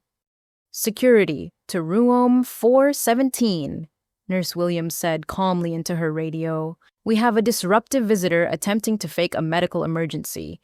Same individual who was banned from emergency services last month for repeated false medical claims." The announcement that Madison was already banned from the hospital for previous fake emergencies destroyed any remaining plausibility of her performance. Security guards arrived within minutes and found Madison miraculously recovered, standing upright and arguing loudly about medical discrimination and family rights. "Ma'am, you need to leave the premises immediately." Security Officer James Martinez announced, his hand resting on his radio as he prepared to call for additional backup. "You are banned from this hospital for disruptive behavior and abuse of medical resources. Any further attempts to access this facility will result in criminal trespassing charges." Carol's final desperate plea revealed the complete absence of genuine remorse or understanding of their crimes. "Laurel, please, you have to think about what you are doing to your own family," she sobbed, ignoring the security guards who were preparing to escort them out. "We made some poor choices, but we can fix this if we work together. Do not let the government destroy your own parents over money that never belonged to you anyway." But it was Madison's final threat that confirmed everything I needed to know about who they really were and why there could never be reconciliation or forgiveness. "If you do not help us get out of this," Madison snarled, her fake medical emergency forgotten in her rage, "I will make sure everyone knows what kind of person you really are. I have years of documentation about your mental instability, your relationship problems, your inability to maintain stable employment. I will destroy your reputation so completely that no one will ever trust you again." The threat to weaponize fabricated evidence against me if I refused to help them escape justice for murder and fraud was the final confirmation that these people were not family, but predators who had spent decades victimizing me and countless others. As security escorted my criminal family from the hospital while they screamed threats and accusations, I felt something I had never experienced before: complete freedom from their manipulation and control. The scared, abandoned daughter who had nearly died alone was gone forever, replaced by a woman who finally understood that sometimes the people who hurt you the most are the ones who claim to love you the most. But more importantly, I understood that I had survived their worst and discovered my own strength in the process. Whatever came next, I would face it as the person I had always been. Underneath their manipulation, someone worthy of love, respect, and justice. The federal courthouse on Wednesday morning looked like the set of a crime drama as news crews lined the steps waiting to capture footage of what had already been dubbed by local media as the family fraud empire. Agent Thompson had warned me that the case would generate significant public attention, but I was unprepared for the circus atmosphere surrounding my family's criminal proceedings. Diana met me at the courthouse entrance, her expression grim as she guided me through the media gauntlet toward the witness preparation room where I would spend the morning reviewing testimony that would help seal my family's fate. The grand jury handed down their indictments this morning, Diana announced, settling her briefcase on the conference table with the satisfaction of someone who had been working toward this moment for years. Your parents are facing 47 felony counts between them, including racketeering money, laundering, identity theft, tax fraud, and first-degree murder in the death of your grandmother. The murder charges had been added after forensic analysis confirmed that Helen's death was caused by a deliberate overdose of heart medications that Madison had been administering systematically over several months. The coroner's report concluded that Helen would have lived for several more years without the pharmaceutical poisoning that slowly weakened her heart until it finally stopped. Madison is facing 63 felony counts. Diana continued opening a folder thick with legal documents. In addition to her role in the financial crimes, she is charged with first-degree murder, elder abuse insurance fraud, identity theft, and conspiracy to commit multiple federal crimes. But the scope of their criminal network had expanded far beyond what any of us had initially suspected. The FBI investigation had uncovered connections to organized crime syndicates, corrupt medical professionals, and international money laundering operations that stretched across multiple countries. Your family was not operating independently, Agent Thompson explained, joining us in the conference room with additional evidence folders. They were part of a criminal organization with over 200 active members across 15 states. The total amount stolen from victims exceeds $12 million, making this one of the largest family-based fraud operations in federal law enforcement history.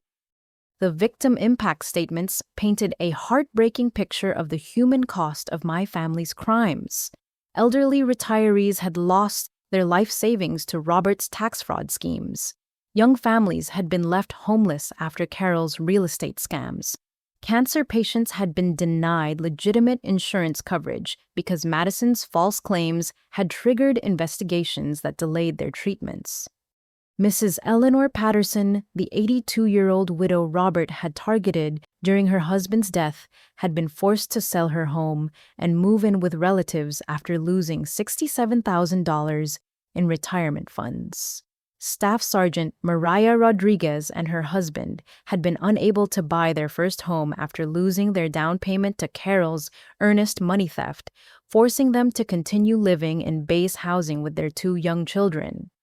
But perhaps most devastating was the testimony from other family members who had been victimized by relatives involved in similar fraud schemes.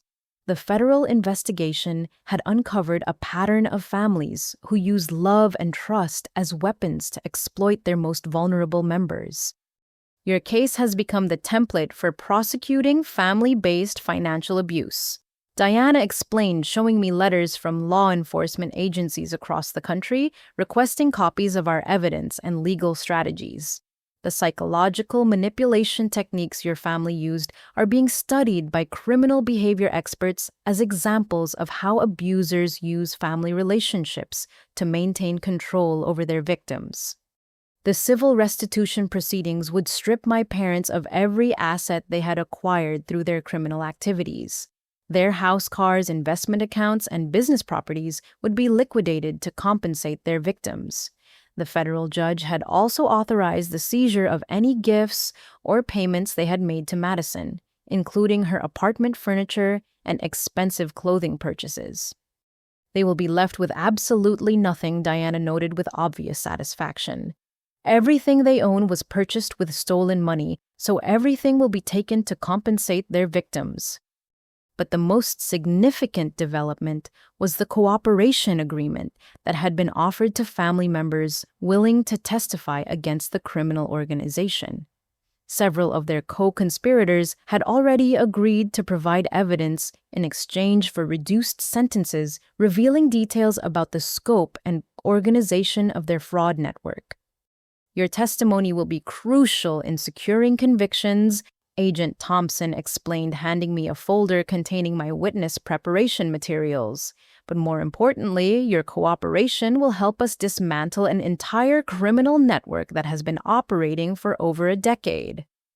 The financial analysis prepared by federal forensic accountants showed that my family had stolen approximately $430,000 directly, but their criminal activities had enabled network-wide fraud totaling over $12 million. The ripple effects of their crimes had devastated hundreds of families across multiple states. However, there was one piece of news that provided a measure of justice for the victims who had suffered because of my family's greed.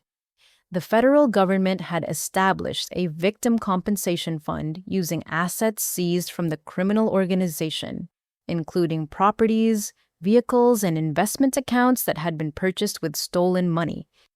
Every victim will receive full restitution, Diana announced, her voice carrying the satisfaction of someone who had spent her career fighting for justice.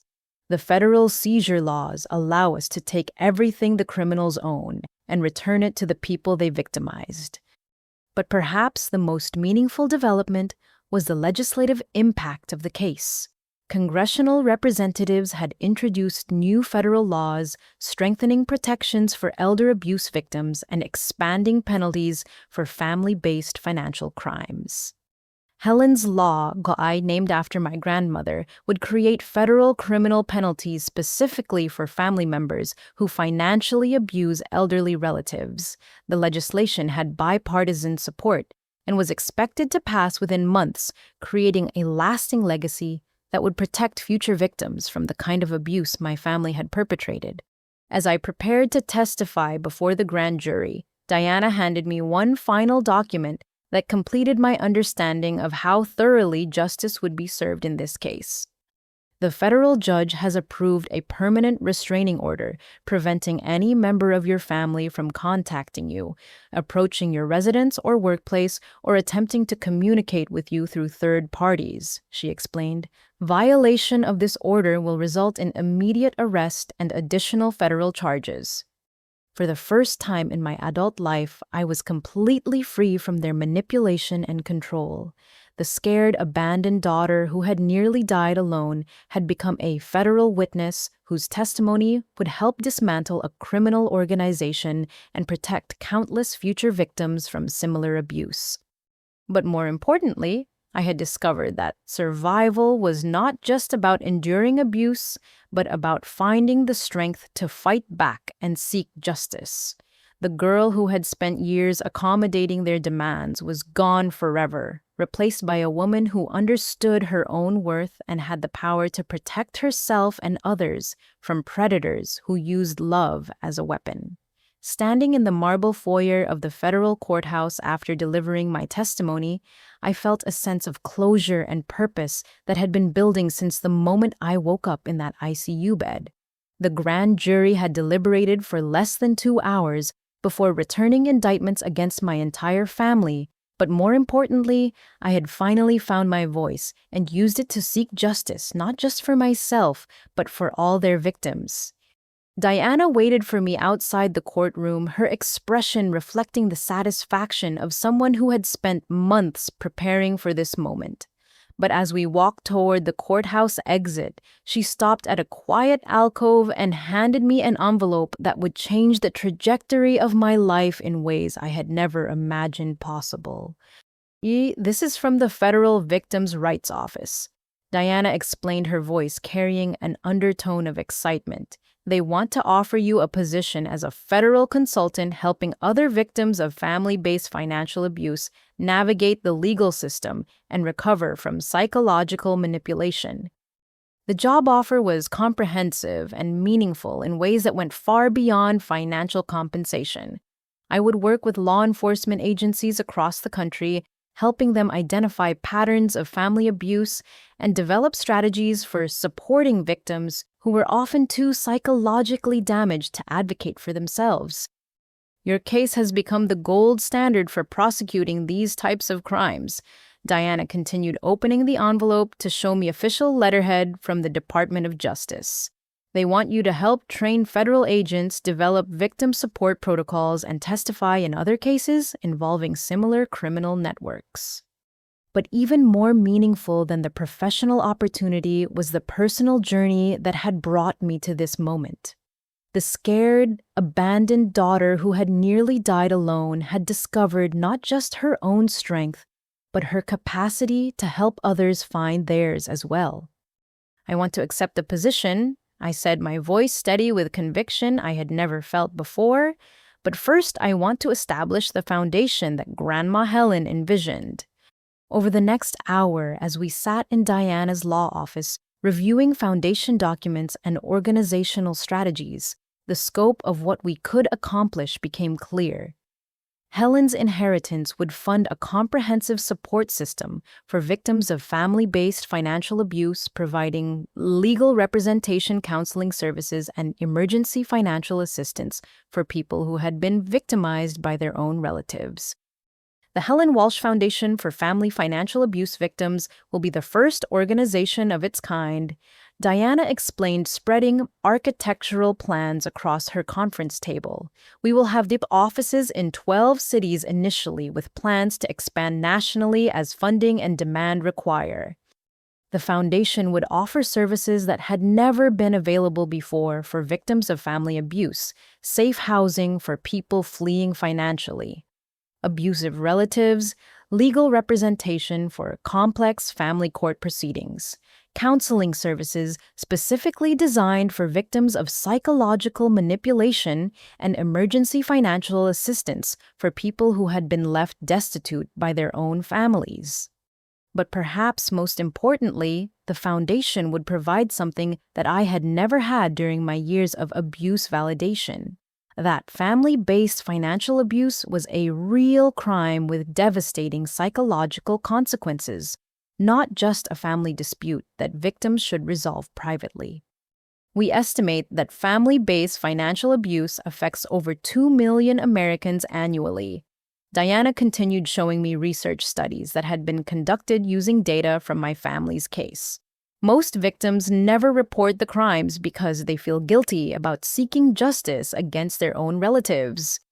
The foundation would change that dynamic by providing education about family abuse patterns, legal support for victims who wanted to pursue criminal charges, and psychological counseling for people who had been conditioned to accept mistreatment from family members. As we finalized the foundation documents, Diana handed me a letter that had arrived that morning from an unexpected source, Dr. Martinez, the surgeon who had saved my life during my appendicitis crisis. Dear Laurel. The letter began, "I have been following your case in the news and wanted you to know how much I admire your courage in seeking justice against the people who nearly cost you your life through their negligence. As someone who sees the consequences of family dysfunction regularly, in my medical practice, I believe your foundation will save countless lives and help heal wounds that the medical system cannot address." But the letter continued with a personal note that made my heart race with possibilities I had never dared to imagine. "I hope you will not think it inappropriate for me to say that your strength and grace during the worst moments of your medical crisis revealed a character that I found remarkable. When you have recovered from this legal ordeal and are ready to build the new life you deserve, I would be honored if you would allow me to take you to dinner." The invitation from the man who had literally saved my life felt like a sign that the universe was finally aligning to support my journey toward healing and happiness. But more than romantic possibility, his letter represented recognition from someone who had seen me at my most vulnerable and had been impressed by my resilience rather than put off by my family's dysfunction. Over the following weeks, as the foundation took shape and my family's criminal trials proceeded toward inevitable convictions, I found myself building the life that Helen had wanted me to have, one based on authentic relationships with people who valued my strength rather than exploiting it. The first foundation office opened 3 months later in a beautiful converted mansion downtown with services for family abuse victims and a residential facility for people who needed safe housing while escaping financially abusive relatives. The staff included former victims who had overcome their own family abuse, legal professionals who specialized in complex family court proceedings, and counselors trained in the specific psychological patterns of family-based manipulation. But perhaps the most meaningful moment came when I received the first thank you letter from a foundation client, a 67-year-old woman whose adult children had been stealing her Social Security benefits for years, while convincing her she was too mentally impaired to manage her own finances. Dear Ms. Sullivan, her letter read, "Your foundation gave me the courage to fight back against my own children and reclaim my independence. For the first time in 5 years, I am living in my own apartment, managing my own money, and making my own decisions. Thank you for showing me that family love should never come at the cost of my dignity or financial security." The letters that followed, dozens and then hundreds of them, confirmed that Helen's vision had been correct. There were countless people who needed permission and support to fight back against family members who had weaponized love to justify abuse. As I prepared for my new life funded by Helen's love and supported by professionals who respected my strength rather than exploiting it, I realized that the scared, abandoned daughter who had nearly died alone was truly gone forever. In her place was a woman who had discovered that survival was not just about enduring abuse, but about transforming pain into purpose and using personal experience to help others find their own path to freedom and justice. The final decision I made before beginning my new life was perhaps the most important. I would never again accept mistreatment from anyone, simply because they claimed to love me. Love without respect, support, and basic human decency was not love at all, but manipulation disguised as affection. I had learned that the most important family was the one I chose for myself, made up of people who showed up when I needed them most and celebrated my achievements rather than undermining them. And for the first time in my life, I was free to build exactly that kind of family, surrounded by people who understood that real love meant wanting the best for each other, not just getting what you needed for yourself. 6 months after the initial arrests, the final sentencing hearing took place in a packed federal courtroom that had drawn national media attention to what prosecutors called the most comprehensive family-based fraud prosecution in federal history. I sat in the front row of the gallery, flanked by Diana and Dr. Martinez, who had become not just my romantic partner, but my strongest supporter throughout the legal proceedings. Judge Patricia Chen had presided over the entire case with a combination of legal expertise and moral authority that had impressed even veteran federal prosecutors. As she prepared to deliver sentences that would determine my family's fate for the next several decades, the courtroom fell silent with anticipation. Robert was the first to face judgment standing before the bench in an orange prison jumpsuit that seemed to have aged him 10 years since his arrest. The federal prosecutor, Assistant U.S. Attorney Michael Torres, had presented evidence of financial crimes spanning 7 years and affecting over 100 victims across multiple states. Robert Sullivan, you have been found guilty of 47 felony counts, including racketeering money, laundering tax fraud, identity theft, and conspiracy to commit murder. Judge Chen announced, her voice carrying the weight of absolute authority. Your crimes have destroyed the financial security of elderly victims who trusted you with their life savings, and your role in your mother-in-law's murder demonstrates a level of greed and cruelty that demands the harshest possible punishment.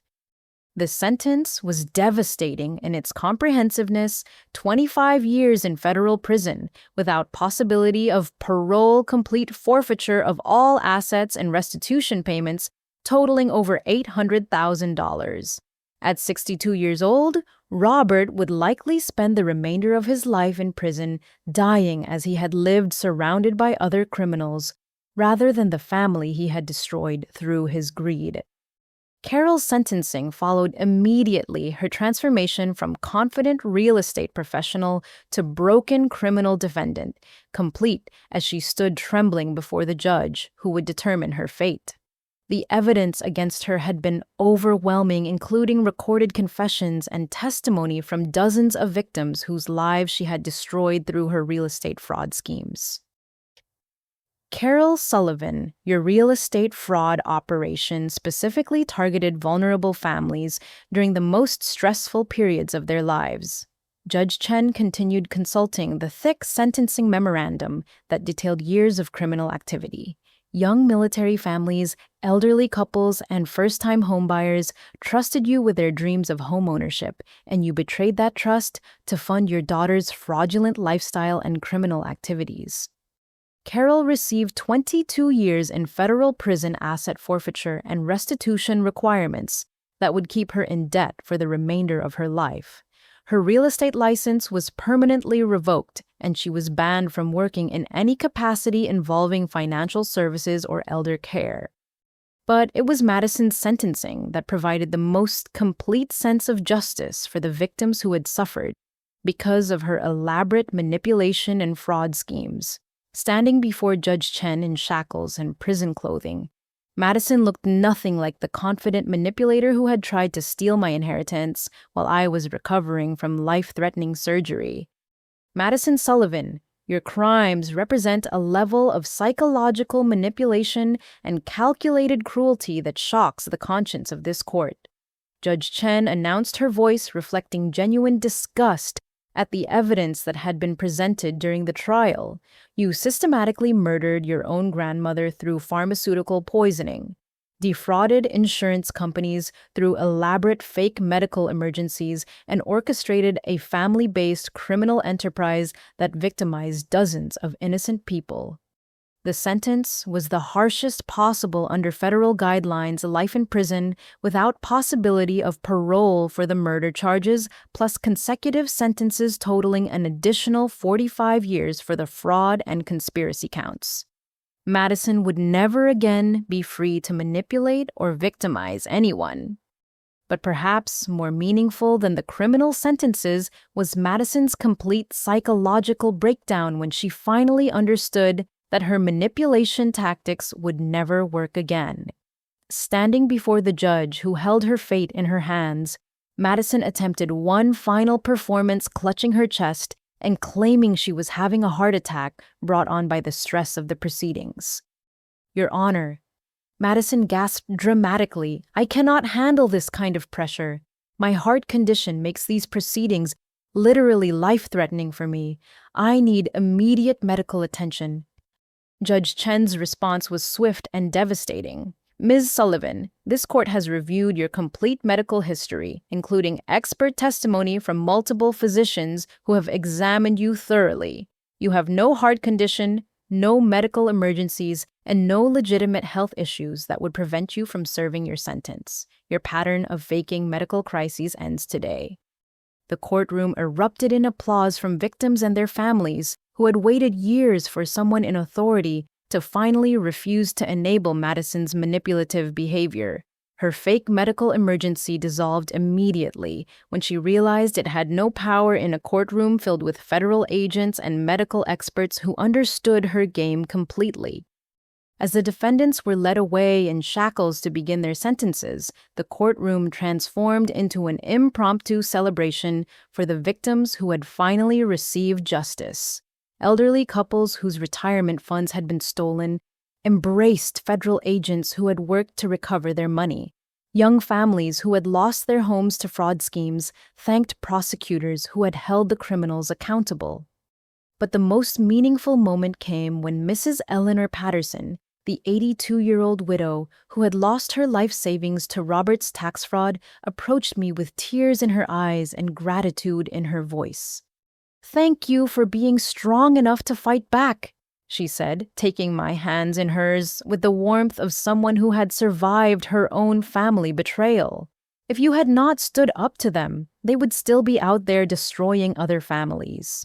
You saved us all. The sentiment was echoed by dozens of other victims who approached me throughout the afternoon, each sharing their own story of recovery and expressing gratitude for the foundation that had helped them rebuild their lives after being victimized by family members. Dr. Martinez stood beside me throughout the day, his presence a reminder that I had not just survived my family's abuse, but had found genuine love with someone who valued my strength rather than trying to exploit it. His support during the legal proceedings had shown me what healthy relationships look like: mutual respect, emotional support, and celebration of each other's achievements, rather than competition or manipulation. As we left the courthouse that evening, Diana handed me the final legal document that would close this chapter of my life forever: a certificate declaring me legally free from any financial obligations or family connections to the people who had nearly killed me through their negligence and greed. "You are officially free," Diana announced, her voice carrying the satisfaction of someone who had spent months working to secure my independence. No legal ties, no financial obligations, no family claims on your inheritance or your future. You can build whatever life you want without any interference from the people who spent years trying to destroy you. The scared, abandoned daughter who had nearly died alone was gone forever, replaced by a woman who had discovered that real family was not about blood relations, but about people who showed up when you needed them most. As Dr. Martinez and I walked into our new life together, I carried with me the most important lesson I had learned. Sometimes the people who are supposed to love you the most are the ones who will hurt you the worst, but surviving their abuse can teach you to recognize and appreciate genuine love when you finally find it. 1 year later, I stood in the sunlit conference room of the Helen Walsh Foundation headquarters, surrounded by thank you letters, success stories, and photographs of families who had escaped financial abuse and rebuilt their lives with dignity and independence. The morning sunlight streamed through tall windows, illuminating a wall covered with cards and letters from foundation clients who had found the courage to fight back against their own abusive relatives. Dr. Martinez entered carrying 2 cups of coffee and the newspaper that had become our daily reminder of how far we had come from that terrifying night in the ICU when I had nearly died alone and abandoned. The headline read, "Family Fraud Prosecution Leads to Federal Legislation Protecting Elder Abuse Victims," with a photograph of me testifying before Congress in support of Helen's Law, the federal legislation that would protect countless future victims from the kind of abuse my family had perpetrated. The foundation has helped 437 families in our first year. Dr. Martinez announced, settling into the chair beside me and opening the weekly report that had become our favorite reading material. That means 437 people have escaped financial abuse and learned to rebuild their lives with independence and self-respect. The numbers were impressive, but the individual stories were what made our work meaningful. Margaret Foster, a 73-year-old woman whose adult children had been stealing her disability benefits, had used Foundation Legal Services to regain control of her finances and was now living independently in her own apartment. James Thompson, a 45-year-old man whose siblings had manipulated him into signing over his inheritance, had recovered his money through foundation advocacy and was starting his own small business. But perhaps the most meaningful success story was Jennifer Martinez, a 26-year-old woman whose parents had been using her Social Security number to commit credit fraud since she was 18. The foundation had helped her clear her credit, pursue criminal charges against her parents, and establish financial independence for the first time in her adult life. Dear Ms. Sullivan, Jennifer's latest letter read, I wanted to update you on my progress, since the foundation helped me escape my parents' financial abuse. I have been promoted to assistant manager at my job. I qualified for my first apartment lease without a cosigner, and I am saving money for college courses in accounting. Most importantly, I have learned that family love should never come at the cost of my financial security or personal dignity. The letters that filled our files told similar stories. People who had been conditioned to accept financial abuse as normal family behavior, learning to set boundaries, pursue legal remedies, and build healthy relationships based on mutual respect rather than exploitation. My relationship with Dr. Martinez had become the template for everything I had learned about healthy love and authentic partnership. He celebrated my professional achievements, supported my foundation work, and most importantly, had never once tried to manipulate or control me. When I received job offers from other organizations, he encouraged me to consider them based on my own career goals, rather than trying to influence my decisions for his benefit. I have something to show you, Dr. Martinez said, producing an envelope that looked official and important. This arrived this morning from the Department of Justice. The letter was from the Attorney General's office, offering me a permanent position as Director of Family Abuse Prosecution Support, a newly created federal position that would allow me to work with law enforcement agencies nationwide to identify and prosecute family-based financial crimes. They want to expand the Helen Walsh Foundation model to all 50 states. Dr. Martinez explained his excitement matching my own as I read through the comprehensive job description. You would oversee the development of victim support services, train federal agents and prosecutors, and help establish legal precedents that protect future victims. But the most meaningful part of the offer was the opportunity to honor Helen's memory by creating a lasting legacy that would protect people from the kind of abuse she had suffered at the hands of her own family. The federal position would come with resources to establish foundation offices in every major city, funding for victim support services, and legislative authority to pursue criminal charges against family members who victimize their own relatives.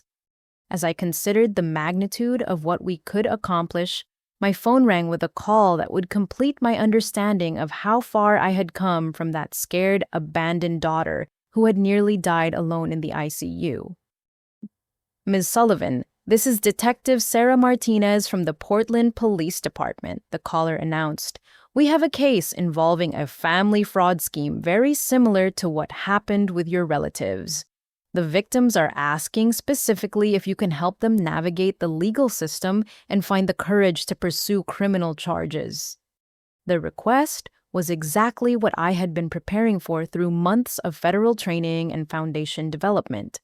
A family of criminals was using love and manipulation to victimize their own relatives, and the victims needed someone who understood both the legal complexities and the psychological barriers that made family abuse so difficult to prosecute. I will be there tomorrow. I replied, feeling the same sense of purpose that had driven me through my own legal battles.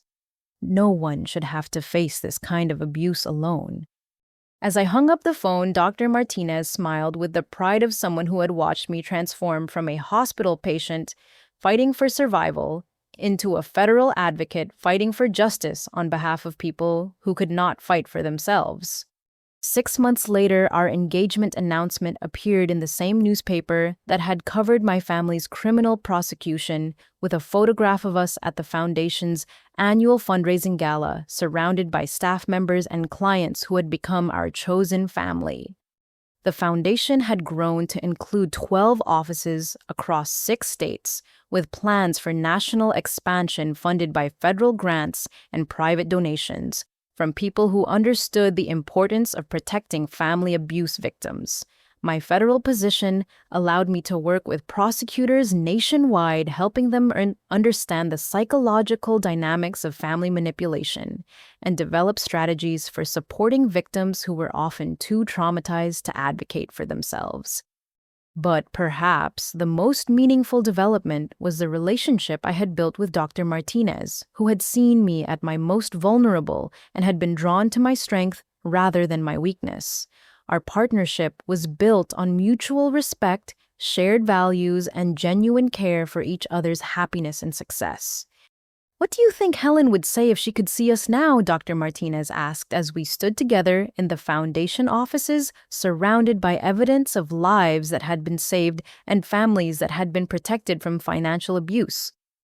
"I think she would say that the best revenge against people who try to destroy you is living a life so successful and meaningful that their opinions become completely irrelevant." I replied, looking around at the photographs and letters that represented hundreds of people who had found the courage to escape family abuse and rebuild their lives with dignity. The scared, abandoned daughter who had nearly died alone was gone forever, replaced by a woman who had learned that real family was not about blood relations, but about people who showed up when you needed them most and celebrated your success rather than trying to undermine it. I had discovered that sometimes the people who are supposed to love you the most are the ones who will hurt you the worst, but surviving their abuse can teach you to recognize and appreciate genuine love when you finally find it. More importantly, I had learned that healing from family abuse was not just about personal recovery, but about using your experience to help others find their own path to freedom and justice. As Dr. Martinez and I prepared to leave the office for dinner at our favorite restaurant, I paused to read one final letter that had arrived that afternoon from a foundation client whose story perfectly captured everything I had learned about family love and the difference between the two. Dear Ms. Sullivan, the letter read, "Your foundation taught me that family is not about accepting mistreatment from people who share your DNA, but about building relationships with people who respect your worth and celebrate your achievements. Thank you for showing me that real love means wanting the best for each other, not just taking what you need for yourself. I have finally found my real family, and it includes people who would never dream of hurting me for their own benefit." Have you ever experienced family members who claim to love you while consistently putting their own needs above yours, even in emergency situations? How did you find the strength to set boundaries and protect yourself from people who used family loyalty to justify their mistreatment? Share your thoughts in the comments below, and remember to like this video if it resonated with your own experiences. Please subscribe to hear more stories about finding strength in difficult family situations, and share this video with anyone who might need to hear that they deserve better treatment from the people who claim to love them. Remember that real family is about people who show up when you need them most, not people who abandon you when you need them and expect you to be grateful for their neglect. Thank you for listening to my story, and I hope it helps you recognize your own worth and find the courage to build relationships based on genuine love and mutual respect. You deserve to be surrounded by people who celebrate your achievements rather than undermining them, and who would never dream of prioritizing paint colors over your life.